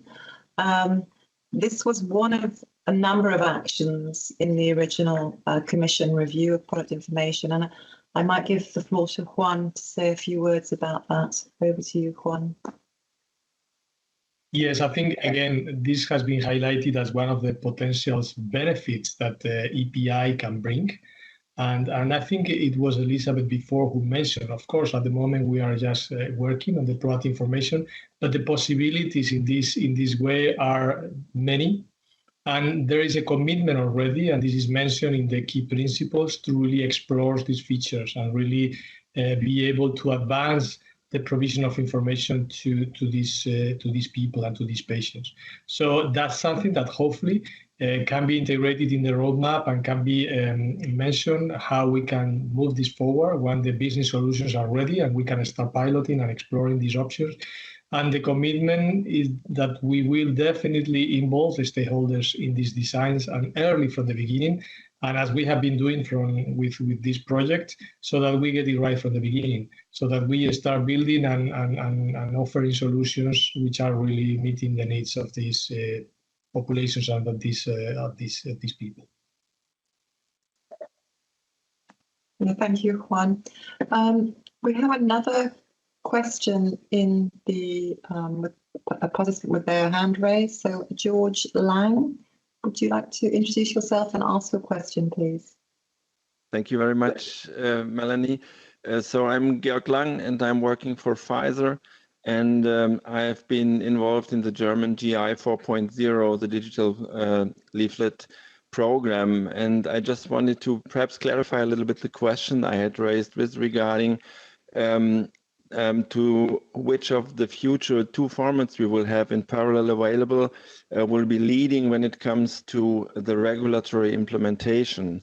So it became very clear from the presentation, and I'm very grateful for that, so that the digital format will be a complement to the existing paper version. Nevertheless, I think it raises the question when it comes to the formal implementation of labeling changes which are introduced through regulatory processes. Which of the two formats will be leading then in terms of legally acceptance of that a label change has been implemented by a pharmaceutical company, for instance? And this, I think this is even more so important because the digital versions will be immediately available once they are approved. Whereas the implementation of the paper version may take a couple of months until they are actually in the packets in each of the European member states. So one quite low-hanging fruit would be that one could think that in the future the implementation are considered through the digital version. And that was actually my question, whether there are any thoughts around that, how to handle that. Thank you very much. Yeah, thank you, Georg, for the question. And indeed, I mean, we don't have an answer to that question at the moment, as we're currently in the setup phase. But it is an important question that will be addressed moving forward and would be picked up in a future implementation guide. So, yeah, I mean, it's certainly something that will be addressed moving forward. Juan, do you want to add anything on that? Yes, I think, as you say, we don't have an answer yet. It's too early. But what is clear is that all what we are learning from today, and I think, Georg, you have put a very good example, no? Is something that will be taken into account for further decisions. I think what is clear is that the landscape is changing very quickly. The use of digital tools is really a reality more and more. And of course, it will have an impact on the way it is going to be decided, because of course, what we want is the best result and the best outcome, and we can see many benefits. I think it's just to balance, because again, we need to ensure that all the needs are met and that we don't really unbalance any decision, and we ensure that all the stakeholders continue to receive information in the format that they get it. But yeah, I think hopefully these decisions come up soon, and we can move all together. Sorry, Melanie and Juan, could I just give a quick response to that, please? Yes, Kim, please go ahead. Hi, my name is Kim Sherwood. I'm the product manager of the project, which is kind of national in Sweden, but it's also the Netherlands and Spanish agency involved. We have quite a different angle than the EMA API, but we're working together and we're both aiming to the same result. Having said that, when we're looking at different things, we have a little different perspective. So what I understand your question, Georg, and lots of other questions that has came up in the chat, I think you should think of the EPI as another format of publishing what is already published in PDF or Word, if you like to say. So what is published in PDF, immediately published after the Commission decision, it's valid, and that's the approved product information. Then, of course, it takes a couple of months to have it on paper, and the paper might be outdated and so on. So just compare the EPI, what is already published, but with lots of enhanced accessibilities, enhanced improvements. So it's not that we will have PDF and EPI and paper and lots of different versions ongoing at the same time. So see EPI as another format with lots of possibilities. Thank you. Yeah, thank you, Kim, for putting that into perspective from the national side. That's very helpful. Okay, I think I don't see any more hands raised. I think we're going to go back to the chat now. We did have some questions earlier on the product information management system and whether previous learnings taken into account on that. And indeed, just to reassure stakeholders present that as part of the business case, when we initiate any project, we look at learnings from the past, and those were looked at from the PIM project. So we have looked at moving to a more agile approach and a stepwise approach, taking into account the learnings from PIM. We also have a number of other questions regarding the, just see my notes, global alignment and standards there. I think, Juan, do you want to say a few words about global alignment? Yes, thank you. And I think it has been raised, and I think it's important. As I think Elizabeth mentioned before, in terms of global alignment, I think what we are building, we are confident that technically there is compatibility with the systems which are being developed in other parts of the world. However, we have to acknowledge that at the end of the day, we are displaying product information. Product information in Europe is different than product information in the US, for example. It doesn't mean that we need to work all together, because it's a way that there are potential elements and rules for collaboration. At some point, there were the concepts of global standard. I don't think so we are there yet. We are talking about the EU standard, but there will be, and this is part, it will be integrated on the roadmap, the need to work and collaborate with international partners. Electronic product information is an initiative which is not only being developed in Europe, it's being developed in other parts of the world, and I think it's obvious and it's logical that we will need to collaborate all together in order to ensure that the potential gains and potential elements for collaboration will be established. But at the moment, at the same time, we need to make clear that product information doesn't have the same structure in the EU that in the US.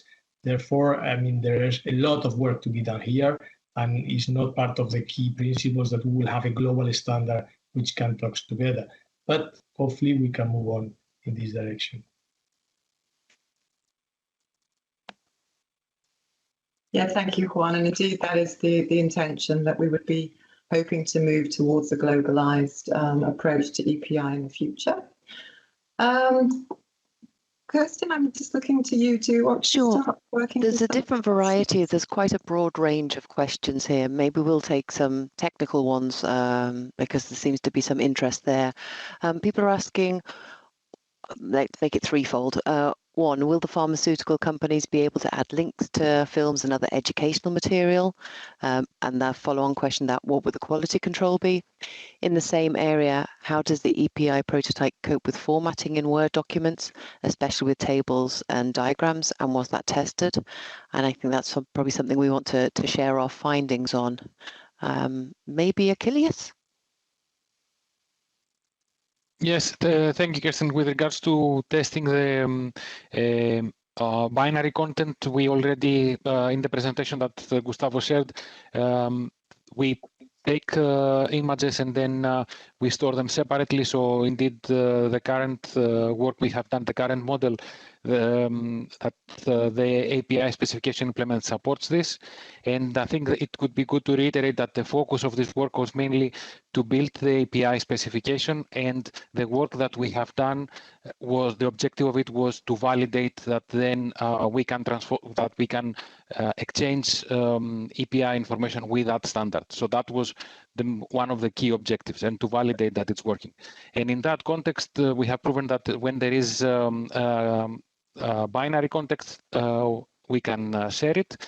With regards to tables, considering that at this stage, the focus was not to have a verbatim transformation of the API documents to FHIR, but as I said before, to validate that the API specification, the API specification satisfies the needs, we did not convert text from tables. We have only taken them as images, and we include them along with the message as binary content. So in the presentation that Libby did in the beginning, she identified that there were issues that we had. Most of them were related to tables. And I think that if you want, I can also maybe take the blockchain question that was posted earlier, which is an interesting one. Yes. So we have not considered blockchain at this stage. However, maybe Eva, that I think submitted the question, it would be useful if you could have a use case that you would describe the possible scenario that you would see and submit it in via email to the API at ema.europa.eu, and then we can consider it and discuss it in the context of the roadmap. Thank you. Thank you. And if maybe we'd move on to another topic, there are a few questions about SPORE as well. We've touched on it, but I think some people present would like a bit more clarification. So there are two questions here. Can we elaborate somewhat on how we plan to connect between EPI and SPORE, or what are the connectors? And very related to this, does the diagram that was shown assume that the EPI data can be collected from the SPORE system prior to submission? Can this be checked and confirmed with SPORE? I think the first question was, can you hear me? Yep. The first question I think was kind of answered but again, the relationship between EPI and SPORE is at the level of medicinal products, which are linked from PMS, at the level of organizations, OMS, where we link the owner of the medicine, and then every section is classified with a particular RMS code. And the second question, can you repeat, Kirsten? I don't think I got Yes. So we showed a diagram, and does that assume that the EPI data can be collected from the SPORE system prior to the submission? Please, can this be checked and confirmed with SPORE? So I don't know if we want to talk about what we've done in terms of annotation, and then what may be possible in the future. Yeah, so it may be important to clarify that SPORE is a set of APIs. It's actually 4 different APIs. An API is a different API. And, a system could combine them all, provided that the information is available at the given stages of the process, or the regulatory process. Then, of course, they could be combined. And then whether a system displays information from the other system or not, then this is down to the requirements of the particular system. Thank you, Melanie. Did you want to open the floor to people who've got burning questions? There are many, many questions here that we'll capture and maybe see how we're going to share the Qs and As. Yeah, no, thanks, Kirsten, and thanks, Gustavo, for the response. So I'm not seeing any raised hands, and I know we have an awful lot of questions in the chat. So I would encourage you to raise your hand and read out your question, just so that we can get the conversation moving ahead. And just while you're thinking about doing that, I know we had a question, I think it's from one of the patient representatives, asking about the pilot phase and how patient representatives might be involved in that. So I don't know, Juan, do you want to say a few words about that? Yes. Again, maybe we don't have now precise details of how it's going to happen, but what we can say is definitely we will involve patients, we will involve healthcare professionals, and we have been doing from the beginning and we will continue. So we usually go first to the patients and healthcare professionals, patients and consumers working party at EMA and the healthcare professional working party, but even we go beyond, and in this case we will do the same. I think we need to be to see how the pilot phase is going to be rolled out and how this is going to happen, and then eventually, whenever there is a need, we need to ensure they are fully involved. So we will display the details. We'll keep patients and healthcare professionals informed as we move on, but we will define the modalities for their participation and consultation in due time. Yeah, thanks, Juan. And also, as we said, we will be working on the roadmap and we will be sharing that with all stakeholders. So there will be an opportunity also to discuss and to provide your input into this as we're elaborating it. There's an interesting question there, Melanie, talking about the roadmap. Can we give any details of insights into the elements or perhaps the content that the roadmap hopes to cover? I think it's as was presented by Juan in his slide deck. So the idea would be to plan out the next steps in terms of phased implementation and how we would bring the vision into a reality. So based on the very encouraging work that we've seen already with the 3 deliverables, which are now well underway in the setup project and on which we're seeking consultation at the moment. So we'll be looking at across the business processes and really putting the vision into reality and to seeing how we arrive at this. It will be a living document. So as we said, stakeholder input is very much welcome there, and it will be a collective effort in bringing EPI to the forefront in the future. I see I have a question here from Patrick Middag. Patrick, do you want to introduce yourself and raise your question? Yes, hi everybody, Patrick Middag. I work for Bristol Myers Squibb, representing FPA here. I'm also quite active in the world of SPORE as one of the industry co-chairs of the task force. And so I had a question about that connection between EPI and SPORE. And as we all know, the product data in SPORE is almost by definition coming from regulatory documents. So in the future, that will obviously be EPI.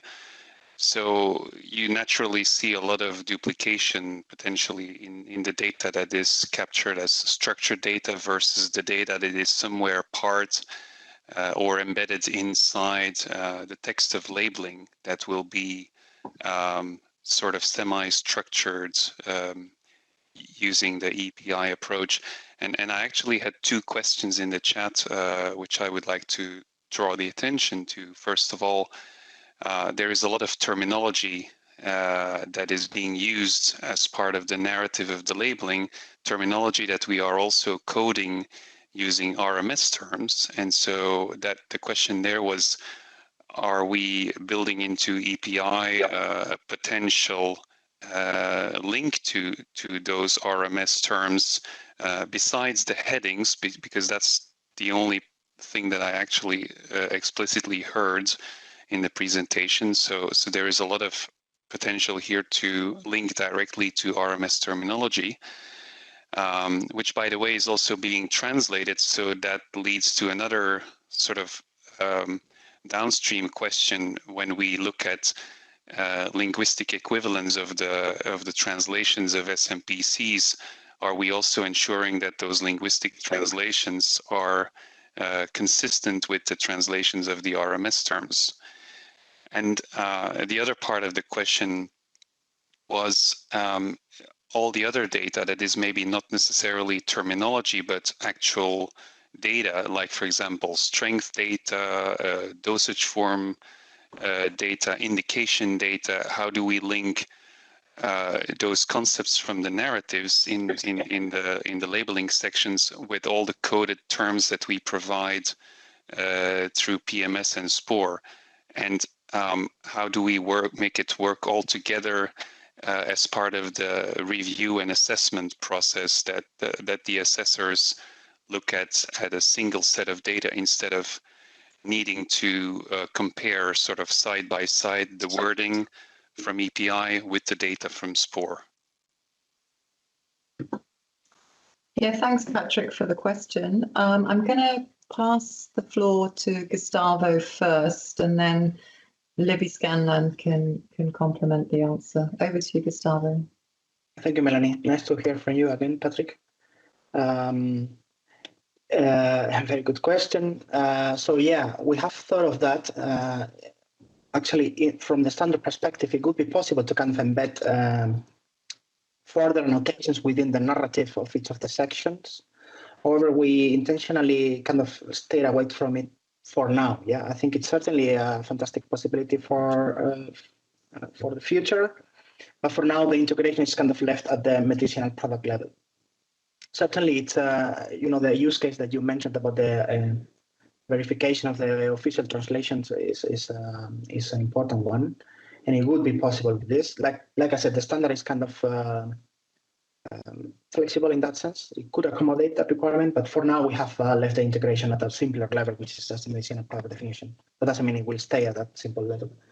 And the second question was actually similar about the other resources from SPOR, like the resources that describe the authorization or the pharmaceutical products or the packages. Those could also be linked within the narrative. The answer is really the same. At the moment, for now, we have decided to just stick with the link at the medicinal product level, and it's something to look at in the future. Even that, this kind of first level of integration already gives you some capabilities to do cross checks, of information based also on NLP and stuff like that. But yeah, so very good question, and it's something to consider. Yeah, for sure. Thanks, Gustavo. Libby, do you want to add anything? Indeed, I think I'm maybe just reiterating what Gustavo said. We know and recognise, in fact, today, of course, that medicines data is used in a lot of projects, and today we have a lot of duplication, and today we can't cross-check except for manually this data. So we believe and hope that our approach with EPI and the other ongoing projects will mean that in future we can have more standardized data. We hope to be able to eliminate redundant duplication, and we hope to be able to enable cross-verification in the future. But and as I think Juan presented, we hope to have a much more seamless flow of data all across all the workflows in future. But just to reiterate what Gustavo said, actually at the beginning of the project, when we were looking at FHIR as the standard as part of the feasibility, we looked to see if this will be possible in future. Indeed, it will be possible to make the EPI more granular and include the SPOR data in more granularity in there.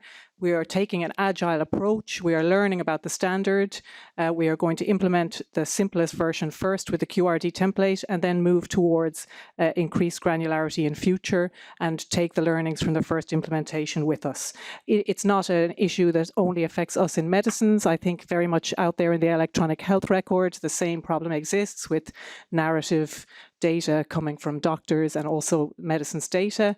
And as Gustavo mentioned, there's a lot of very exciting technology that's available to us now, such as AI technologies, and we certainly are looking towards this direction in the future. And please, if I could add some details from since we're working very well together with the EMA and we're working in parallel, we have been concentrating on just what you're talking about, those RMS sentences and as we call data from other sources. We have marked up the QRD template in different colors. Each color represents the data which you're referring to, like PMS, like name, strength, pharmaceutical form. We call them blue fields.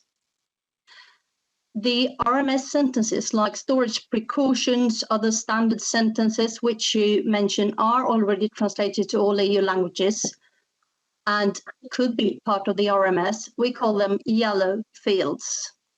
And this year, nationally, we look in disseminating or granularity or fragmentation of their product information further on into those yellow fields and blue fields. Of course, we're not going to use colors. We have transferred them into XML schemes. So those colors, they are also coded into XML, and we are trying to use several product informations at the moment, just the SMBCs, into our XML scheme and use in an editor tool that we're looking at the moment to make it easier for those who are not very well knowledge in programming or XML or whatever. So yes, it is to come, and we will merge together with EMA. So that's our perspective 2021. EMA has another perspective, and of course we share ideas together. Thank you. It's a very interesting field and what we all want to as soon as possible. Thank you, Kim, for jumping in there, and also for sharing the very important work that's ongoing with the colour coding. And as you said, I think this very much complements the work that we're doing together across the network on EPI. I do see some more hands raised. I think Ken Thursby, I think you were next. Please introduce yourself and raise your question. You hear me? Yep, please go ahead. So my name's Ken Thursby from MSD. I'm representing Pharma Ledger, which is an IMI project. Thanks to everybody for the presentation today. Really enjoyed it. Got the grey matter whirring with lots of questions, but here's my one for you right now. The question I've got is about the new standard content. Is that envisaged to be a conversion tool, or do you see it replacing, like being a modern replacement for the QRD template, which is still in Microsoft Word? I'm going to give the floor here to Libby. Libby, do you want to say a few words about this? Yes, I'm not sure if I fully got what Ken was saying, but we can certainly take it offline as well. So we're actually using the QRD template and making an electronic format of it. So it's not intended that we're changing the QRD template with this. We are very much basing the EPI on the headings of the QRD template. However, should in future changes to the QRD template be envisaged, as I mentioned in my presentation, we can adjust the standard to different documents, and we can adjust to different QRD templates in the future. And so we are very much taking our lead in this project from the QRD template. Yeah, thanks, Libby. Did that answer your question, Ken? Yeah, I'm presuming so, because he's you put your hand out. Okay, Peter Bachman, over to you. Please introduce yourself and raise your question. And many thanks for this very good presentation and also the historical overview. Having said this whole historical overview, I think we can all agree on the visions where we are ending up. The only question is we have lost a lot of time. Starting in 2017, now we are in 21, and we're speaking about not a ready pilot for work on. So my question is, I have seen the roadmap, but I have to say I'm missing a little timeline. So my question is, what can member states do to help EMEA to speed up the process? Thank you.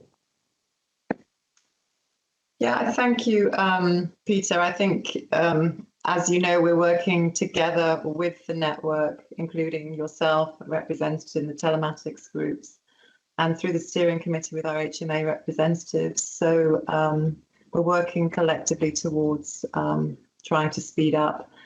I mean, it's fair to say that we would have liked to have got the project off the ground sooner. I think we have been a little bit busy on other things.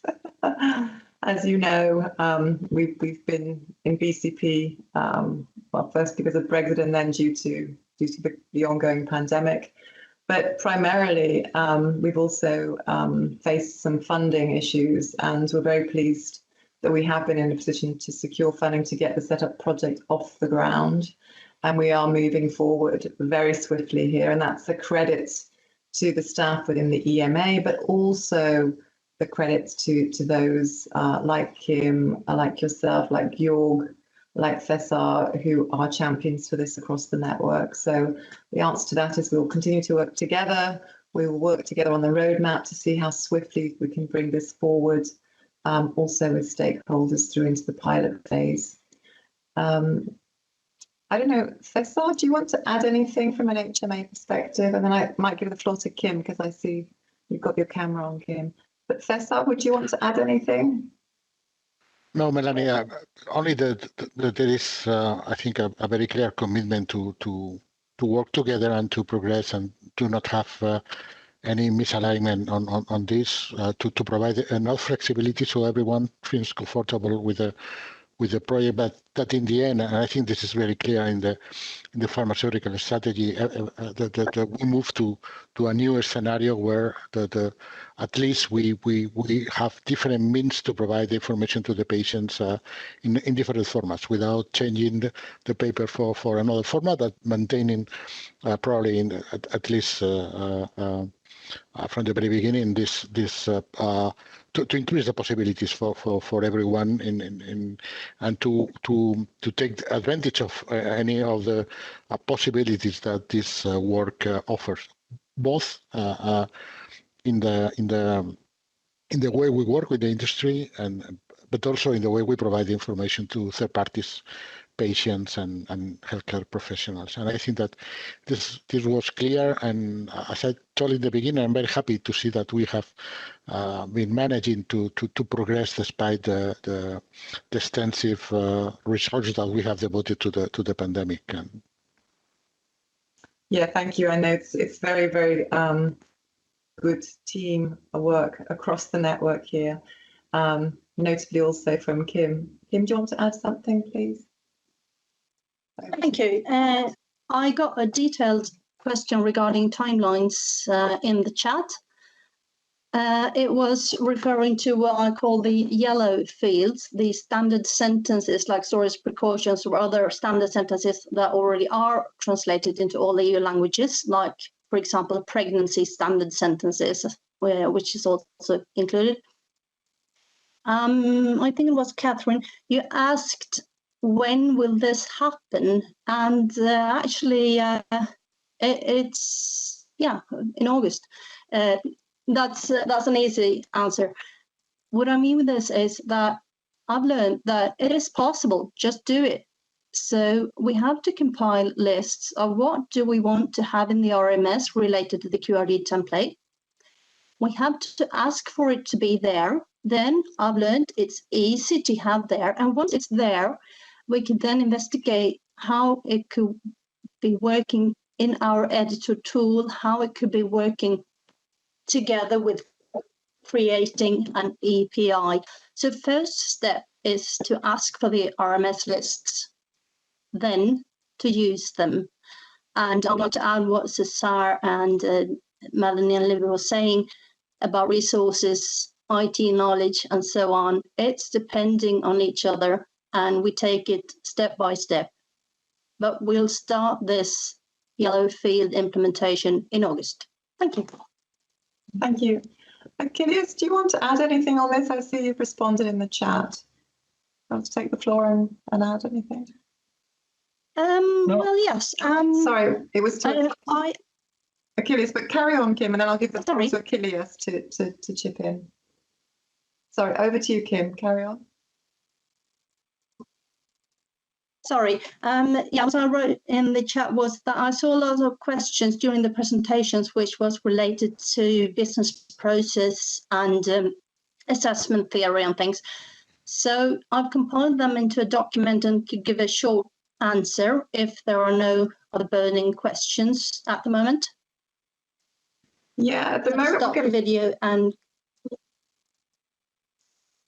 we'll come back to you on those, Kim. At the moment, we're going to work through some of the questions for those who have their hands up.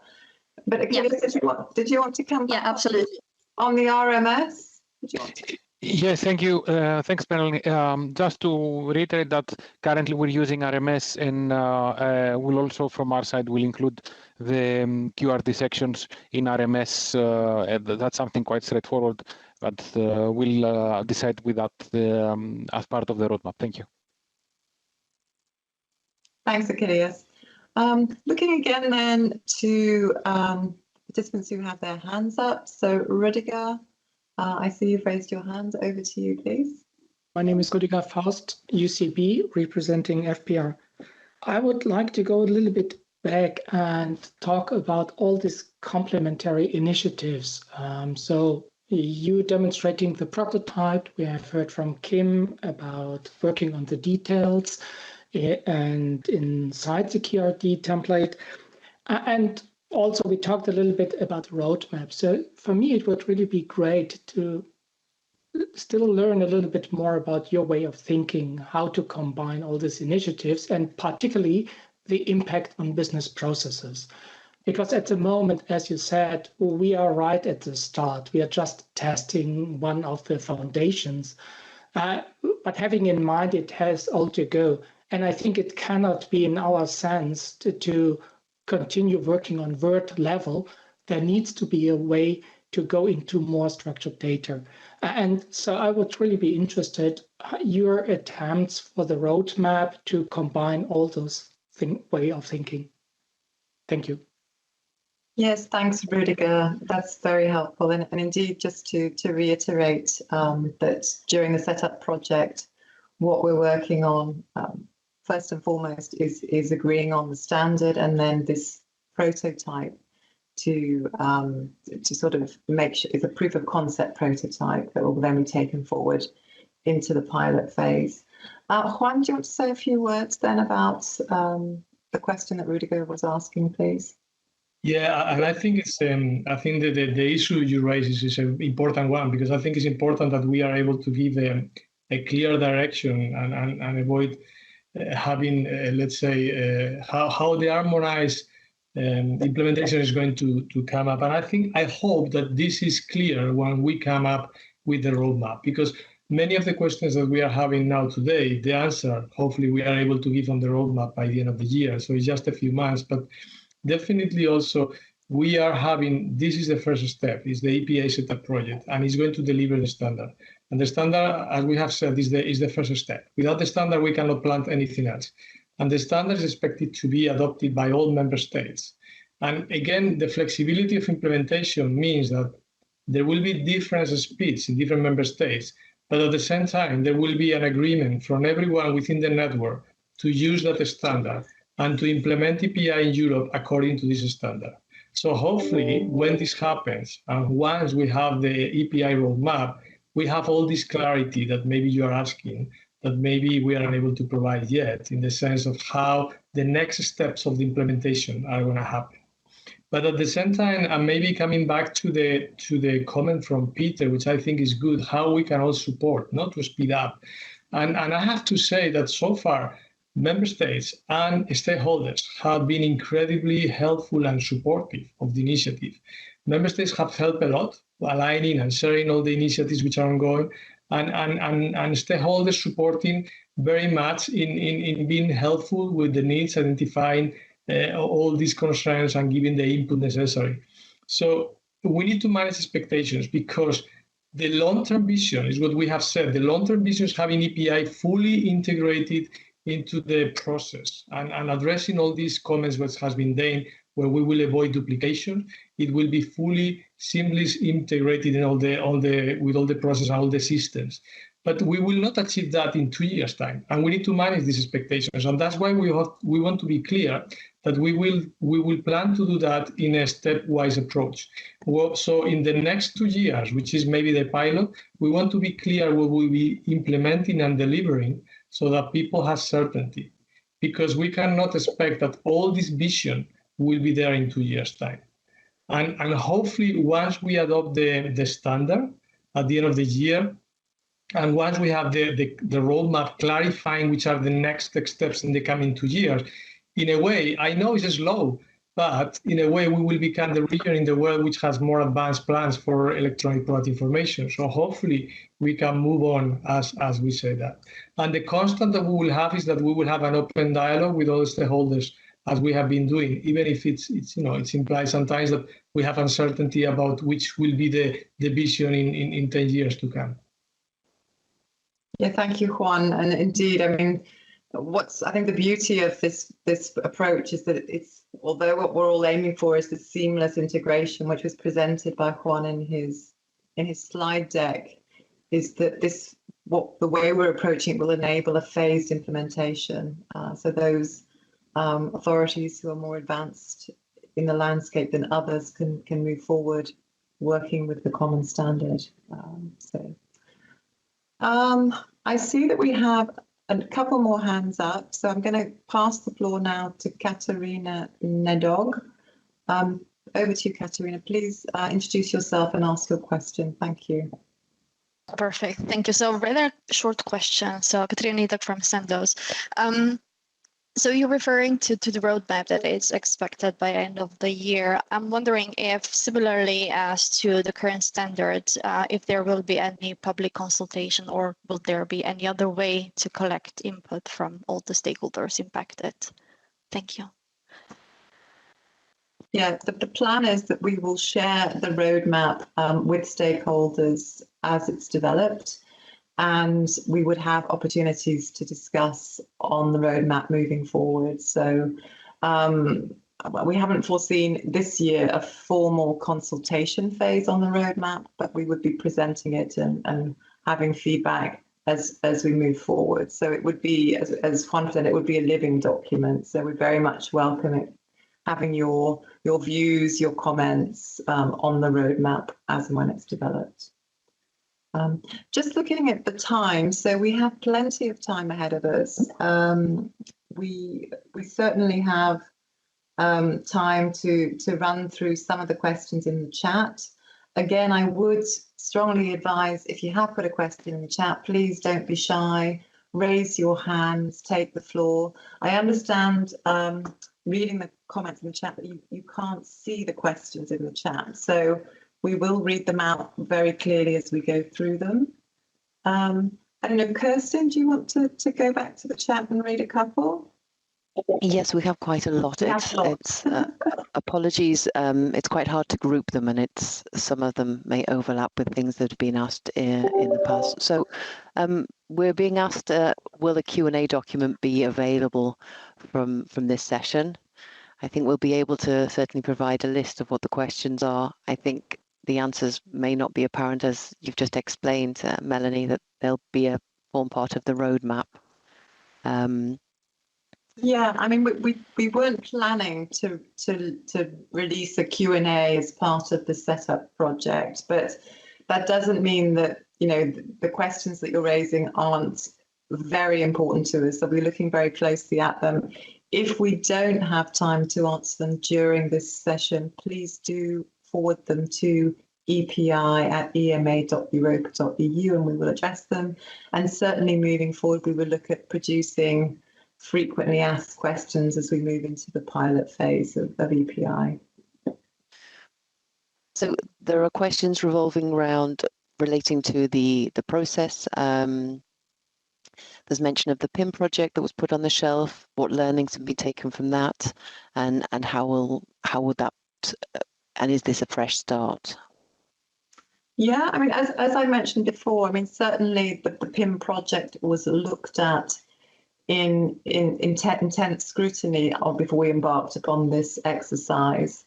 And we certainly don't want to reinvent history there. So we have looked at trying to move to this more agile approach, stepwise approach, which should avoid some of the issues which we encountered with PIM, it was all encompassing. Libby, I don't know, do you want to add anything on that from the project? Well, maybe I'll add the next question, and Libby's answer might cover that, or her comment might. It's kind of looking throughout the whole of the process. How does the panel envision use of the new standard across the life cycle of the API? Wouldn't it be great if we could author, review, approve, and disseminate the API? And I'm I can't remember who that question was from, but I'm glad there wasn't a timescale approach attached to that, because it's something that's on our minds. Did you want to comment on that, Libby? Yes, indeed. So actually, we went in detail through all the documentation, and of course, the PIM project and the operation of the project could see the same benefits that we can see today. And I also think it relates a little bit to the last question, Kirsten. Of course, we can see clearly what the benefits are on using the EPI throughout the process, and there's many different places where it would help. I think the key learning was that the PIM project followed a more big bang approach, where the project was very, very ambitious. It took in a wide cap and nap medicines. It took in authoring and editing during the assessment. It took in an entire workflow approach. And I think that it was a very complex project and very ambitious. And one of the key learnings that we have is that we will approach this in a much more stepwise, agile fashion. And we're going to approach it in a fashion where we make something small, implement that, build, make the next thing, implement that. Of course, it will mean that many of the benefits that we can see now will not be available to us straight away, and this can be frustrating, but we believe that using this agile approach, we can see some benefits, but also gain learnings to take into the next phase. I think it also relates a little bit to one of the questions asked earlier about the granularity of data. So we just plan, of course, to move in that direction, but in a more stepwise, agile fashion. In addition, just one point, also the consultation that we're doing now with the standard, the engagement with the stakeholders that we're doing today, but also more importantly in the exploratory workshops where we're going to be really getting into technical tasks with the technical people over the next few days, is also something that we're going to implement throughout this EPI journey, so that we hope that that will also help us as well going forward as a learning.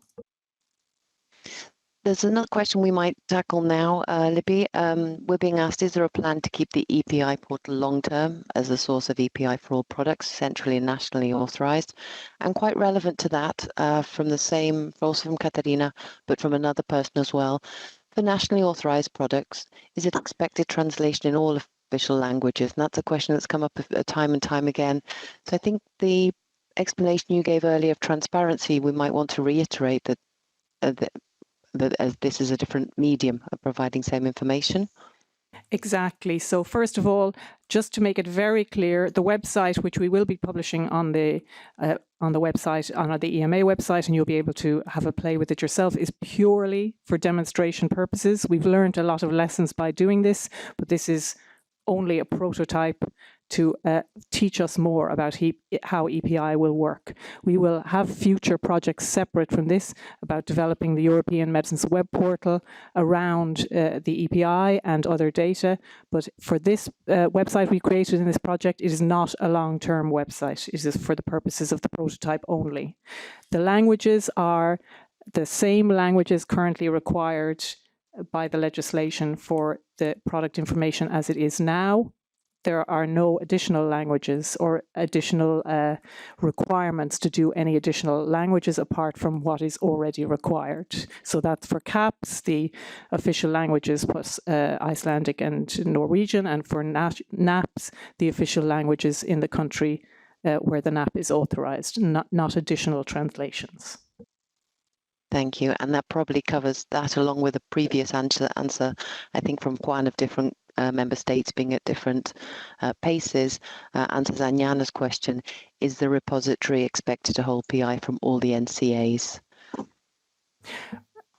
We plan to discuss and detail in the roadmap how we would foresee the repository working, but the key thing is that the data will be available to flow through systems for both centrally authorized and nationally authorized products.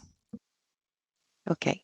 Apologies if I'm repeating myself, but I think it's relevant now, and I'm not sure if I've said this. Jose then asks, so we're making the data available.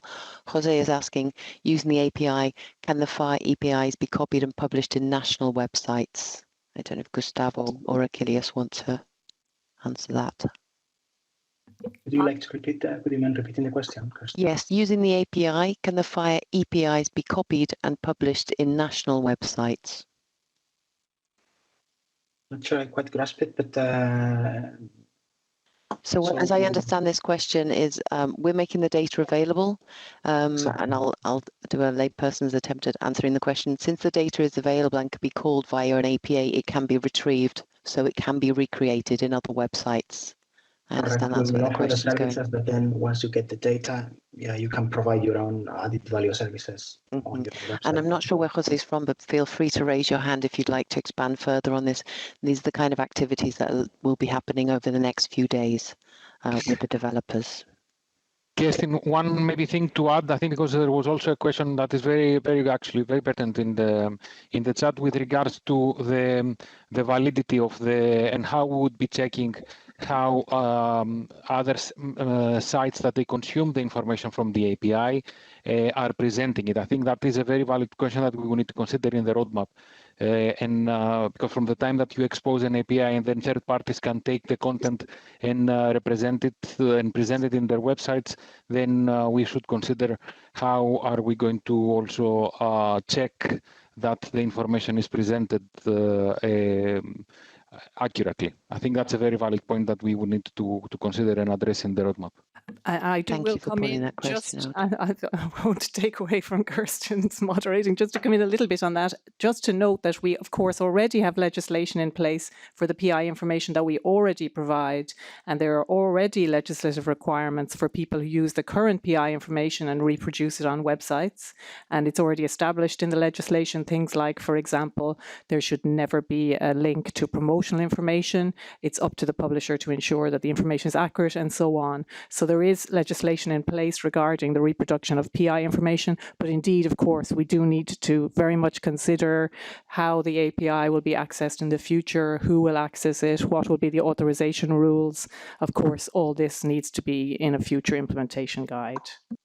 Yeah, thank you, Libby, for that, and also Achilles. And maybe it's just an opportunity also to talk a little bit about the European Medicines Web Portal. So indeed, this is the project which would be to build a multilingual website for patient consumers, healthcare professionals, academia across the European Union that would be free access multilingual to product information or key information on authorised medicines, both centrally authorised and nationally authorised, and would cover anything from clinical trial information through to ADR reporting and also the product information. So that is something which will be coming behind in the pipeline. There will be a multi-annual project for that, building on the content and services supported, of course, by SPOR and ISO standards and the work that's ongoing on EPI. So it's just to reiterate that the web portal is there. We're currently preparing on the veterinary side for the Union Product Database, and I saw a comment in the chat on that. And clearly, that will then be one of the important areas that will be taken into account for the web portal. So we would have this centralised repository for human and veterinary medicines moving forward. Kirsten, do you want to go back then to the chat then and see what other questions we have? Yes, certainly. There's a more I don't know if Catherine has maybe a microphone or wants to raise her hand. There are a few questions.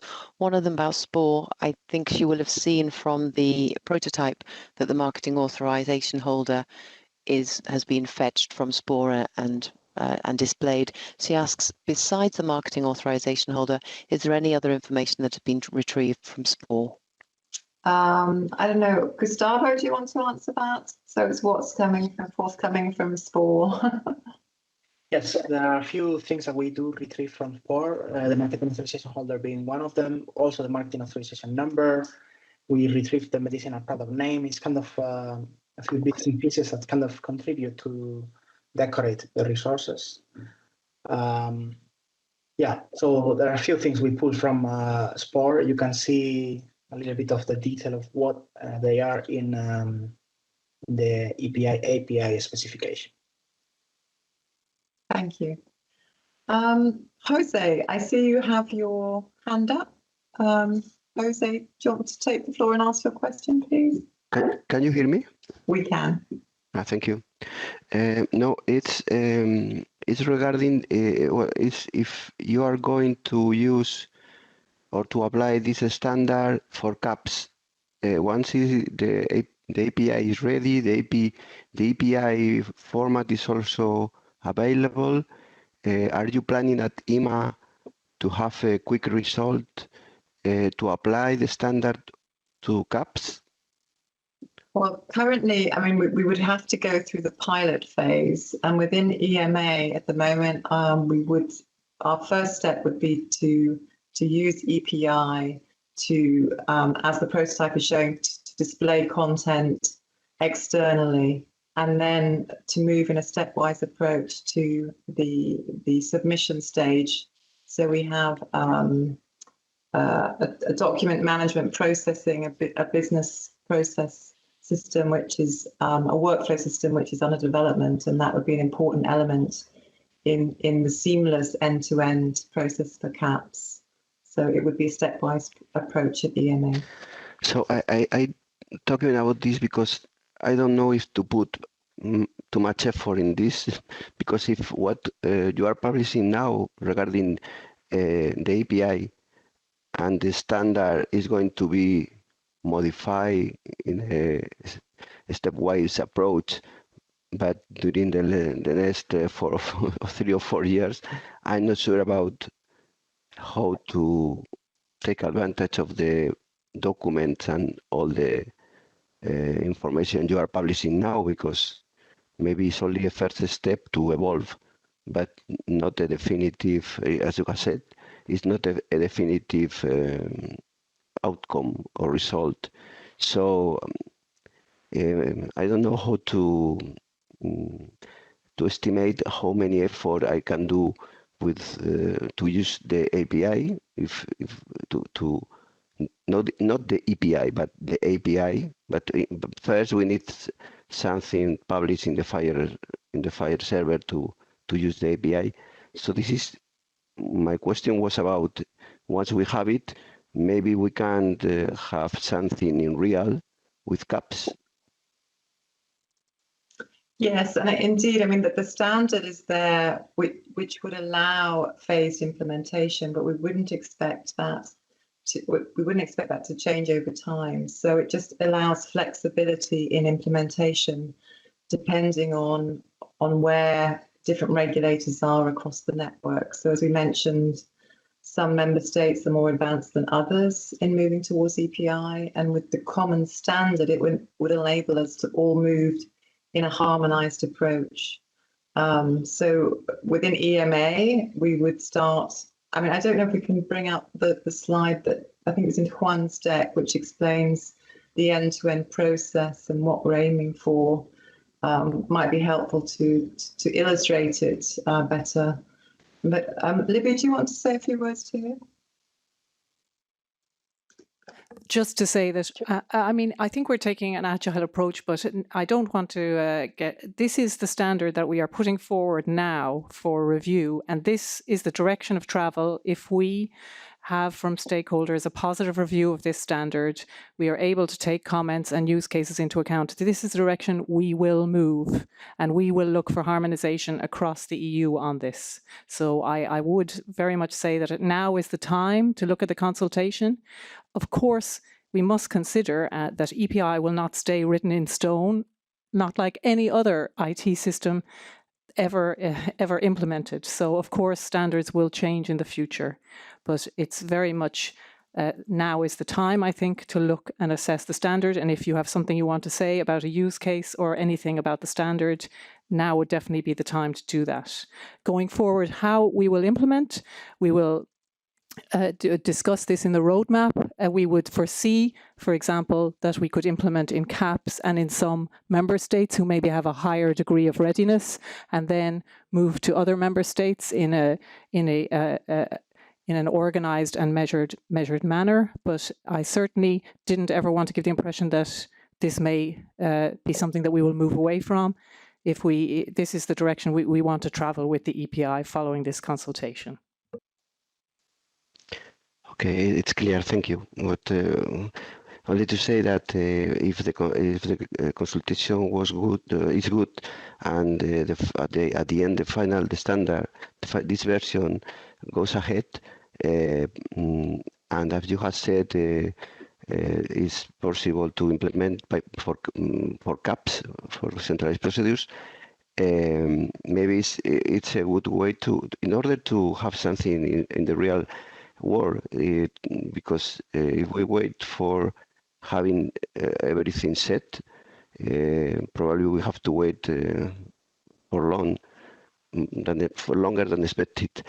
And if the consultation was good, we have the standard there. Probably it's a good opportunity to have something for CAPs, because you have the fire server, you have all the resources, and it's possible to implement this for CAPs. And after that, for the rest of the medicinal products of the procedures. So maybe this is my way of looking at this roadmap, to have a quick result once we have the consultation. And of course, this can be evolved, but in order to have a quick result as soon as possible. Yes, absolutely. And we're definitely in agreement. And I think this is also sort of an agile principle that we are going to implement as something small as quick as we can, and then move and increase the opportunities. But that is absolutely what we would intend to do. We don't intend to wait until we can build something enormous and implement it.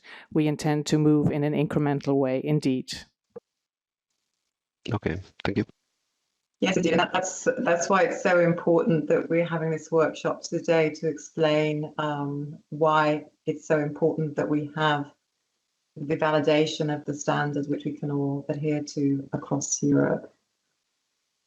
So your input is very, very important to us. So there's a question there. Bente was asking where is the standard, and she's provided the link to GitHub. It's published on the corporate website, but Bente in the chat has got the correct link there on GitHub, github.com/European Medicines Agency / I think the only folder you will find there is on the EPI consultation, and that indeed is the correct one. So that's where the standard that you're discussing now can actually be seen. There's the standard, and there's an example of it, shall we say? I'm sorry, I've lost the word. Ejemplar. And indeed, as we mentioned earlier, we've got the 3 exploratory workshops, which are more technical, hands-on, in the coming days. That will also be an important piece of the picture in this consultation phase. And you're also welcome to provide your input in through the survey questionnaire, which will also be taken into account. Okay. And a recording of this event will be made available. So if you want to also share the information on the presentations that have been made today, it will be possible to do so. Okay, I'm just going to see if we have any more hands up. Do you want to take some more questions from the floor, Kirsten? There are some questions. I'd encourage people to put their hand up, because I must say, with so many questions there, there is some overlap with some of those. There are some asking about a diagram. Do we have a diagram showing who will deploy, control the various systems that you envision? Will it be like a big database and APIs controlled by EMA, or do we foresee a more decentralized approach?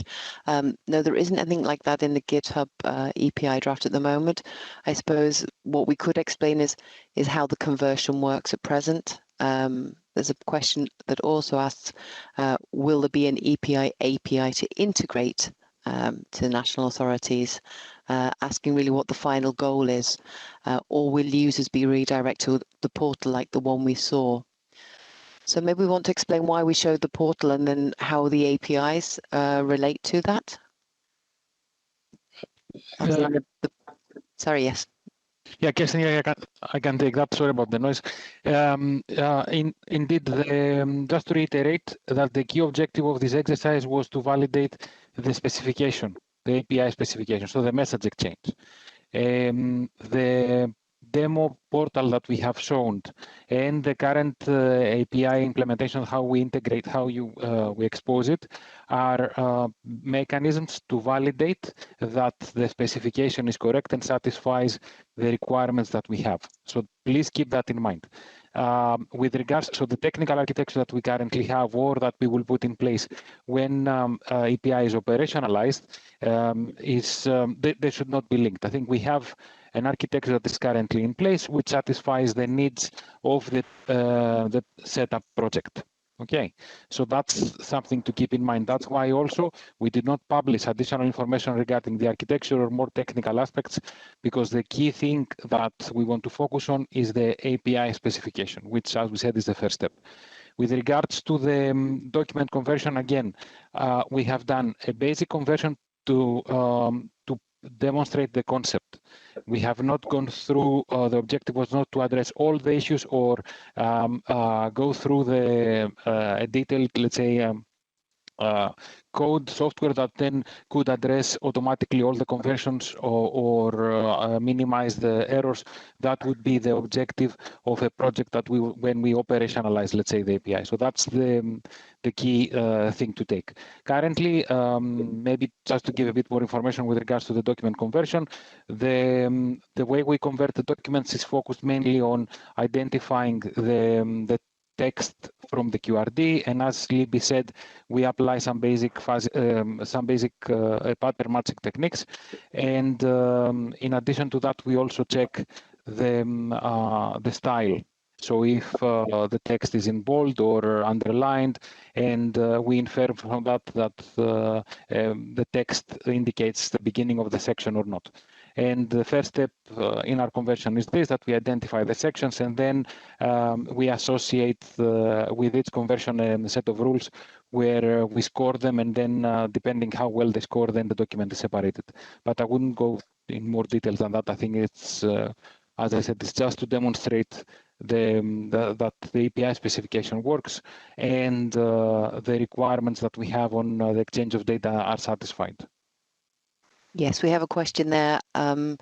Will the EMA or national competent authorities for NAPs be responsible for upload to the EPI on the repository, or will there be responsibility of the marketing authorization holder? I think we've already explained that it's early days for that. We obviously took documents that we had, a sample of documents, to put in a storage unit for them to be converted. Yeah, thanks, Kirsten.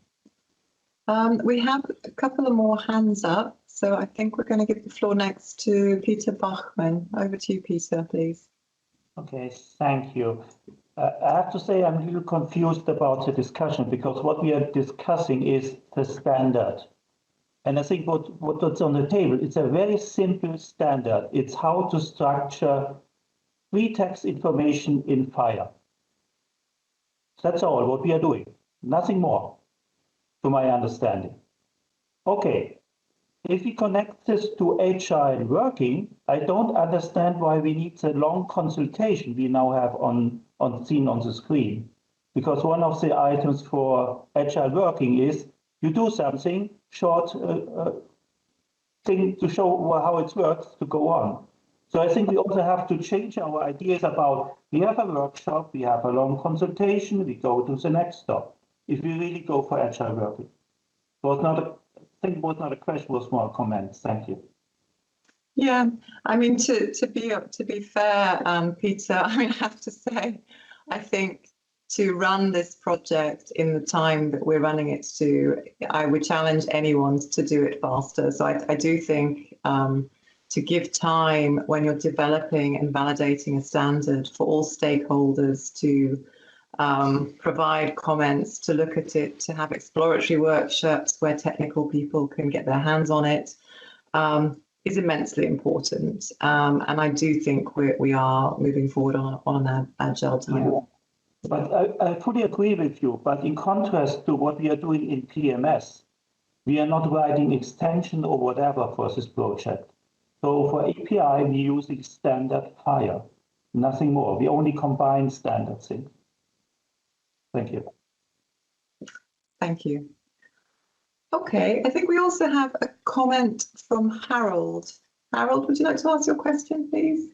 Harold Van Aschen. Thank you. I wrote it already in the chat. What is very interesting might be, so for me, the FDA with their SPL, their Structured Product Labeling, they have worked on that a long time. And my question would be if, yes, anything from them has been taken over. Sorry, I haven't looked at the specification. I know that you have already in Git published the specifications. Thank you so much. But I haven't compared with the SPL specification, with the HL7 standard. But the question would be if you have taken anything from them, and also some of their lessons learned already implemented in the project, because this, I think that this could be beside of Spain, what you said, and yes, Sweden and France. This could be very valuable. Thank you. Thank you, Harold. I'm going to give the floor to Gustavo to say a few words, and I think this will also be picked up probably in the technical workshops. But Gustavo, do you want to say a few words? Yeah, so as you know, SPL is based on HL7 version 3. We decided to start with FHIR, which is kind of a easier to implement type of standard. And you know, we simply happen to find resources which already accommodate the exchange of documents. So we didn't necessarily look a lot at the SPL. There is and I'm not very familiar anyway with how they're using it for EPI and in the FDA. There is a comparison in the FHIR portal, you know, how the FHIR documents work as compared to CDA, which is like the equivalent in the HL7 version 3 world. And I think it's interesting to read. Anyway, in the workshops, I think you're attending some of the workshops during the week, so we can also discuss about those details. Yeah. And I believe it's a similar question there from Anyana for the FHIR standard. Has it already gone to the HL7 ballot? And if not, what's the timeline for that? I'm not too familiar with the workings of those ballots. So yeah, again, the resources for support of exchange of documents, yeah, semi-structured documents, they're already available in FHIR. So we are not necessarily, it's different from what happens in SPOR, where we had to define new resources and then push them through the maturity level and the whole governance structure of HL7. This is not the case for the resources we are using in FHIR, which are, yeah, we didn't even create them, you know, they were simply there. So composition is in the maturity level 2, by the way. Thank you, Gustavo. I'm just saying, I don't see any hands raised. We have still around 20 minutes of time for discussion. So I would encourage you, if you have raised a question in the chat, please don't be shy, please raise your hand. Even if it's just to clarify some of the things that have been said, be it on timelines or the plans or some of the technical details, we're happy to try and explain them further. But I don't see any hand raised at the moment. If not, we can go back perhaps to some of the questions in the chat. Kirsten, do you want to see if there's anything we can... Yes. There is an interesting question. What would be needed to make EPI a success from our perspective? Yeah, I mean, certainly from our perspective, well, first of all, I'd say that we've got this far and we've got the setup project off the ground is thanks to, I think, all of the stakeholders that are represented here today. And, you know, it hasn't been easy. And I know, building what Peter said, perhaps you think we could even be going faster. But the most important thing is that we are well on the way to having the building blocks to arriving at the vision of EPI in Europe. And what I would ask to make this a success is that we get behind the standard, that we also agree on the proof of concept, and then we move into the next phase with our colleagues from the European Commission kindly funding the project, and we really start to see the phased-in approach of EPI across Europe. So I think from a stakeholder's perspective, we would ask for your continued support, for your continued feedback, and that collectively we make this happen. I don't know if any others want to vocalize what they see as success. I think it's a very good question. Melanie, this is Cesar. I think that, I mean, for us would be a success that we will able to provide as a 21st century standard information of the medicines. What we are trying to do with this project is to be able to offer to third parties, to anyone, all the huge amount of information that we process during the authorization together with the industry in a way that, you know, we can improve many things in the change from the manufacturing of the product to the patients where they finally are using the medicine. And I think that for us will be a success to be able to do at the European level what many of the member states are trying to do, and the EMA as individual institutions, is to work together and to offer a common solution for everyone. So we increase our efficiency in the process to provide this huge amount of information that I think, I mean, it's now, we can now see that I mean, the medicines are the only sector in the world that is separated from the explosion of the data. So we need to manage this, to offer this in a different format, so third parties, everyone can do the work, and we all may benefit for this. All the stakeholders present in this meeting, and maybe other people that are not in this meeting, but will also take benefit of this progress. Yeah, thank you, Cesar.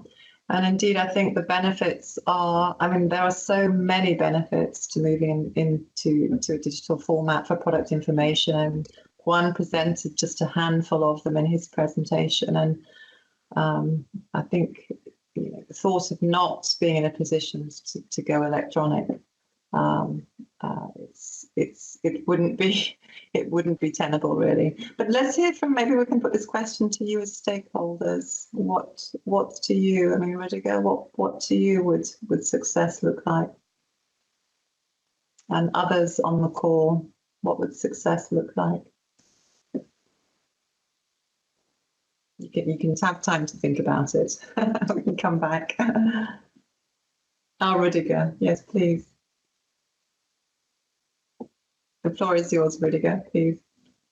Thank you for giving me the floor. And so for me, it's really the community working together. As you said, we as stakeholders need to deliver, having the patients in mind.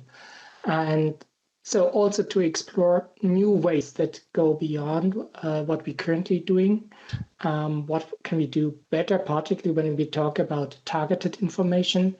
And on the other side, generating this with efficiency, because staying the way we work today shouldn't be the way we go on. So we also have to think about our business processes and create efficiencies in doing so. And as you said, this is a first step into it, but really we should also test the standard that it has a capability to support the future. Yes, indeed, that's very important. Thank you very much. I see Catherine has her hand up. Catherine, if it's in response to this, please go ahead. Weigh on this important issue. For me, success seems very much to the lines of the previous speaker, to have a future-proof standard. And in that regard, while I appreciate this effort to turn textual information into HTML, I would like to see more of the sport integration, because it is only through this tighter integration and the mutual consistency, through the referentials, through the organizations, through the substances, that through the product management information, and there are, as some people alluded, FIRE resources that explore this space, is that we have a future-proof standard. So I welcome such a tighter integration, maybe in the second cycle of agility, I speak also for the Gravitate Health project, where we are trying to bring in more literacy, more adherence, more understanding from the perspective of patients and the users at large. So please consider this request. Thank you. Thank you, Catherine, and I can reassure you that we are considering that. So I think we're fully aligned there. Achilles, I see you have your hand up. Yes, just to add to what Catherine said, that what we demonstrated is the demo part is just to show what you can do when the data are in a structured format, and then there is an API that you can extract the data. So the key thing that behind the scenes, which we'll elaborate through the technical workshops in the next 3 days, is that this information is exposed by a system interface where it can enable other systems to consume the data. And as a first step, in order to do an end-to-end process and cover all the aspects, we have maybe focused on key elements from SPOR. Only we included some entities from RMS, one from OMS, and also one from PMS. That shows us the way on how we can do a tighter integration in the future. So already that's the key thing, and it's not that we present the data in an HTML way, but there is an API that then can be consumed, and then third parties or other organizations can use that data and add value or present the information as they want. And maybe just to add there, Catherine also asked on the chat, how much room is there to support additional use cases? And we've already spoken about the tighter integration of SPOR. I don't know, Libby, if you'd like to add there that we're actively seeking use cases in the forthcoming days and before the end of the month for the time of the consultation as well. Exactly. Kirsten, thanks for giving me the opportunity, because I know people were talking about timing and trying to do things quickly, but we actually do have a consultation that's quite short. So first of all, this consultation ends at the end of July. So I just wanted to point that out. And indeed, in the next 3 days, we're going to be exploring the use cases. Actually, many of the use cases we already have are satisfied by the current model, because the EPI, API, and the SPOR API can be used together, for example, to search the master data as well as the EPI. So there are a lot of use cases that are already satisfied, and we will be asking for use cases in the exploratory workshops in the next few days. And indeed, we would be welcome to receive your use cases via the EPI mailbox as well. Yes, and I think maybe we'll add on to that as well. Tris Knuckles has asked a question as how the project is staying connected with other EPI projects outside of the EU, such as Singapore, Japan, and Taiwan. I don't know if he'd like to take the floor and ask, or he'd like to put that as a request for a use case even. I'm happy to share it out. I don't know if we'll have the answer now. So how is the project staying connected to other EPI projects outside the EU, Singapore, Japan, Taiwan, and with the Belgian-Luxembourg project, how are the learnings from that being incorporated from HCP information? So and the example he gives there is, first of all, regarding to include computational representation of products and indications. Over to you, Livy. So we are using an international standard, a HL7 standard. We are engaging with the SDO, the Standard Development Organization, where we need to. We're using ISO IDMP and SPOR, an international standard, and we're looking to the regulators internationally and viewing what they are doing and taking every opportunity to learn lessons from what's happening in other countries and in other jurisdictions. Actually, the Belgium-Luxembourg pilot is particularly regarding the use of information for hospital use only medicines. So this pertains, I think, not to the standard per se, but to the how the EPI will be used by the user in the future, for example, when it's on a medicine's web portal or in an app or so on. And of course, we are looking at all the learnings from all the projects and the implementation of EPI as we can see it happening globally. Obviously, digital workflows and digital optimization is very much happening across the globe at the moment, and I think we will benefit from the learnings from all these different activities. Yes, and just to reiterate, to me, that has the, if I scratch the surface, I think there's a use case there that we'd love to hear as a request. I couldn't agree more. Thanks to Kirsten and Libby. We have lots of hands up, so this is very, very, very exciting. So I think next on my list we have Anjana. I know you had raised a number of questions in the chat, so please over to you, Anjana. Yes, I just wanted to touch upon what you were saying with regards to success or value criteria.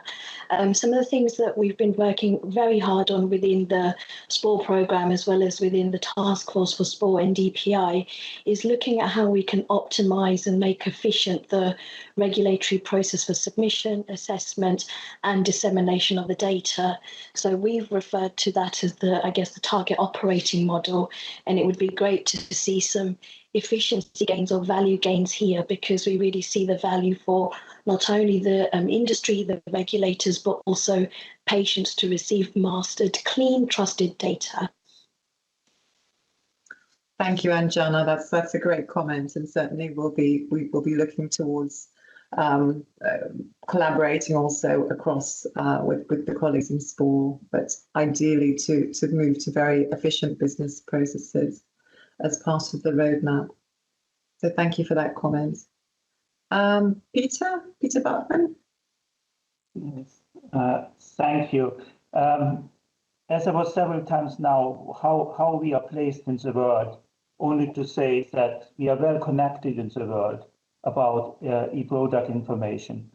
And the International Pharmaceutical Regulatory Program is already looking into this area, what's going on with e-labeling in a worldwide level. And this is on a permanent item on the agenda of the IPRP, which you can say is a small brother or sister of ICH. So there's work ongoing on this harmonization and the understanding what we are meaning with e-labeling, e-product information, or however you call it, how it looks like. And the whole work item is led by PMDA. Thank you. Thank you, Peter. And indeed, there is ongoing discussion with the Japanese on this. And thank you very much for flagging the IPRP work. I think we have a hand up from Catherine. Over to you, Catherine, please. No. I would like to lower my hand. Okay, yes, no problem. I wasn't sure. And then Jose, would you like to take the floor, please? Oh, yes, thank you. Only to say that I fully support a deeper integration with SPORE, but at the same time, I think this is not incompatible with having something in place. As I previously said with CAPS, for example, I think it's an exercise of credibility if we at the end have these CAPS, for example, in API, instead of having the perfect solution with the full integration with SPORE and the full integration with the regulatory process, that probably it will take us several years to have it. And I'm in favor of having something, a quick win with this standard once the consultation is in favor, and produce something that probably give us credibility. And of course, we have to move on. But as all the projects and like, for example, electronic application forms, we started with the EIF, and now we are changing to DADI. But at least we have something in place, and of course, this standard is much better than the current PDF that are published at the website. Thank you. Thank you. So plea there from Jose for some quick wins, which I think is a very good comment. Libby, do you want to come back? Any comments on to Jose on terms of the timelines? I just would believe that we are definitely on the same page with wanting to implement something as soon as we can and getting the quick wins, because also with these we get the learnings as well. And that means that when we go to the next stage, it's something that we can do. We're more likely to get success in the next stage because of what we learned from the first stage. And indeed, CAPS is, a smaller group of medicines. So we will definitely be considering all this in the roadmap. Yeah, thank you, Libby. Okay, I see we have two more hands up, and I think we have about 3 to 5 minutes before we need to start wrapping up. So we're going to take another 2 questions from the floor.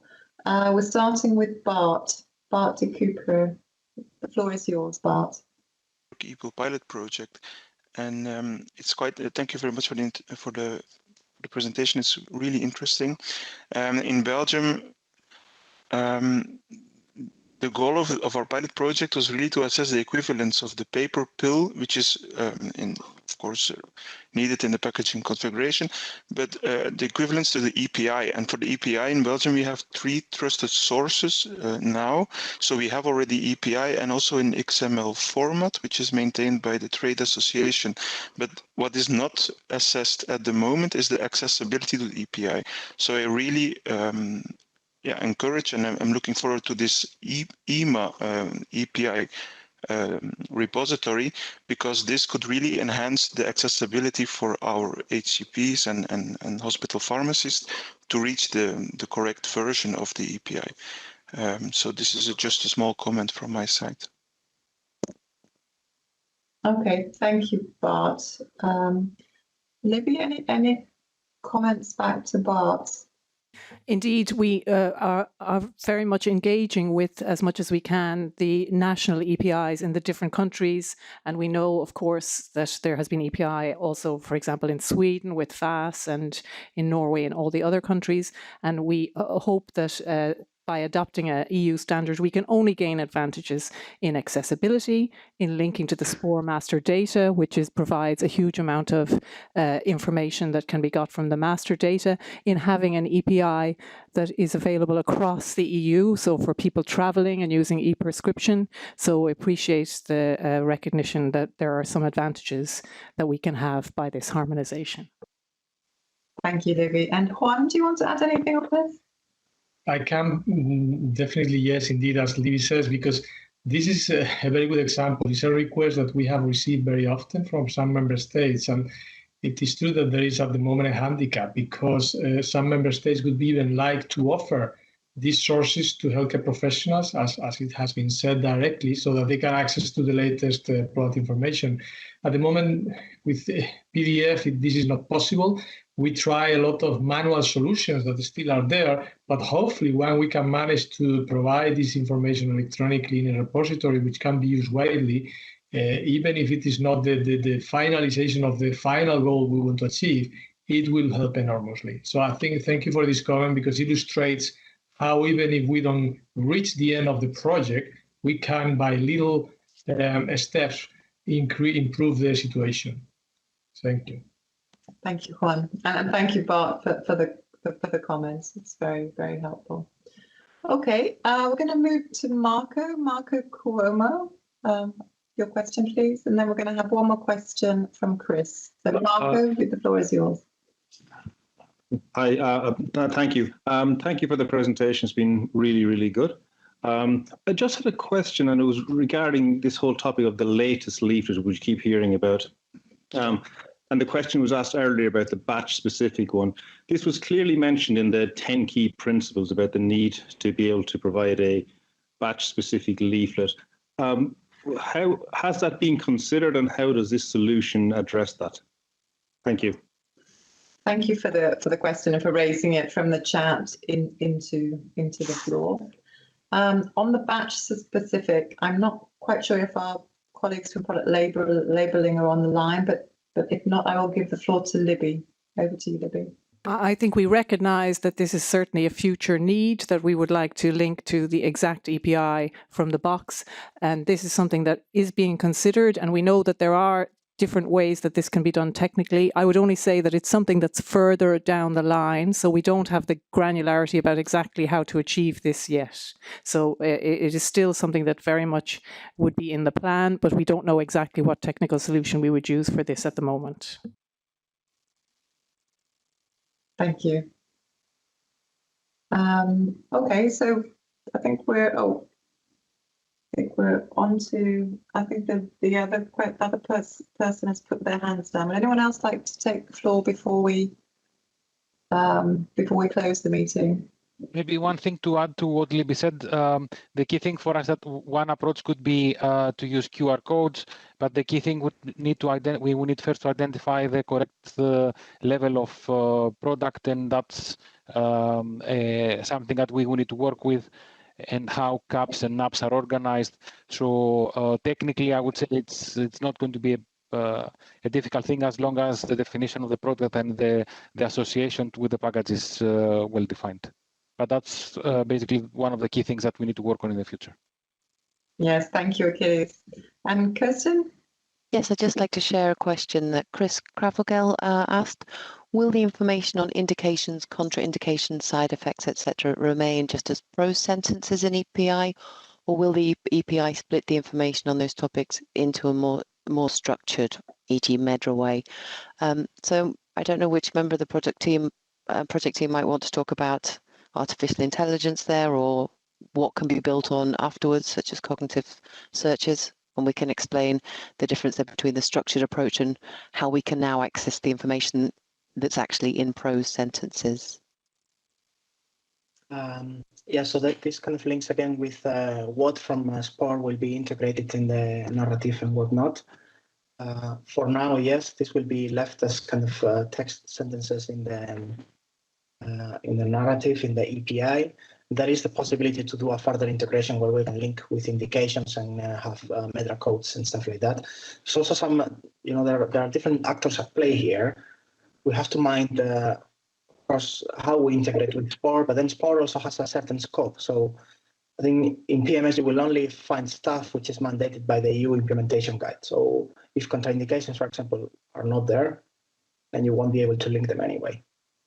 And in terms of the NLP capabilities, yes, once the medicinal product at least is linked, and if the information is available in PMS, then you are able to kind of apply these more advanced techniques without even really needing to kind of decorate the narrative. But all of this is a little bit of a second stage. Yeah, thank you. Thank you very much for the question. I think it's a nice point to end on. Marco, you have your hand up. Did you want to put a question to the floor or comment before we close? No. It might be a previous hand, I think. No, it's fine. Thank you. I think you just got stuck up there, so thank you. Okay, good. I wasn't sure. All right, very good. So I think we're going to move to close the. Oh, Kim, were you waving? Sorry, Kim, over to you. Do you want to have? Hi, thank you. I would like to add some light to Chris' question about the fragmentation into indication, contraindications, and so on. Even though if one quite long section, like warning section 4.4, even though it's what you say prose sentences, it could be divided into several fragments, and that's what we call fragmentation or granularity or dissemination. So that's what we work with, what we call grey fields in the color-coded model. And as I read later on in the chat, there are already contraindication sections that could be coded to in the PMS, etc. Also, the MEDRA is organized, and the QRD template itself could be mapped to MEDRA. There's one problem, though. It's not translated into all EU languages. There are plans for that. So once it's translated into all EU languages, 4.8 could be mapped and coded as well for the side effects. But yes, there are work in progress for the content within the sections, not just headings and subheadings, and that's what we're working with within the editor tool this year and perhaps next year. Thank you. Thank you, Kim, for clarifying that. Okay, so I think we're in good time. We're going to draw the discussion to a close. I want to thank you very much for your participation. I hope we've clarified a number of points in the presentations. From our perspective, it's been immensely useful hearing your comments and your questions and your feedback. So just to recall that the workshop today will be recorded and it will be published in the coming days and weeks on the website as soon as we have the possibility to do so. Also, the presentations will be published.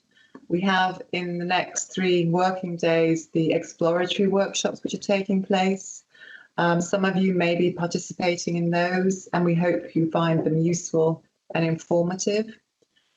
And then just to finalise off, as you know, you've heard it mentioned on many occasions that the public consultation on the standard for EPI is open until the end of this month, the end of July.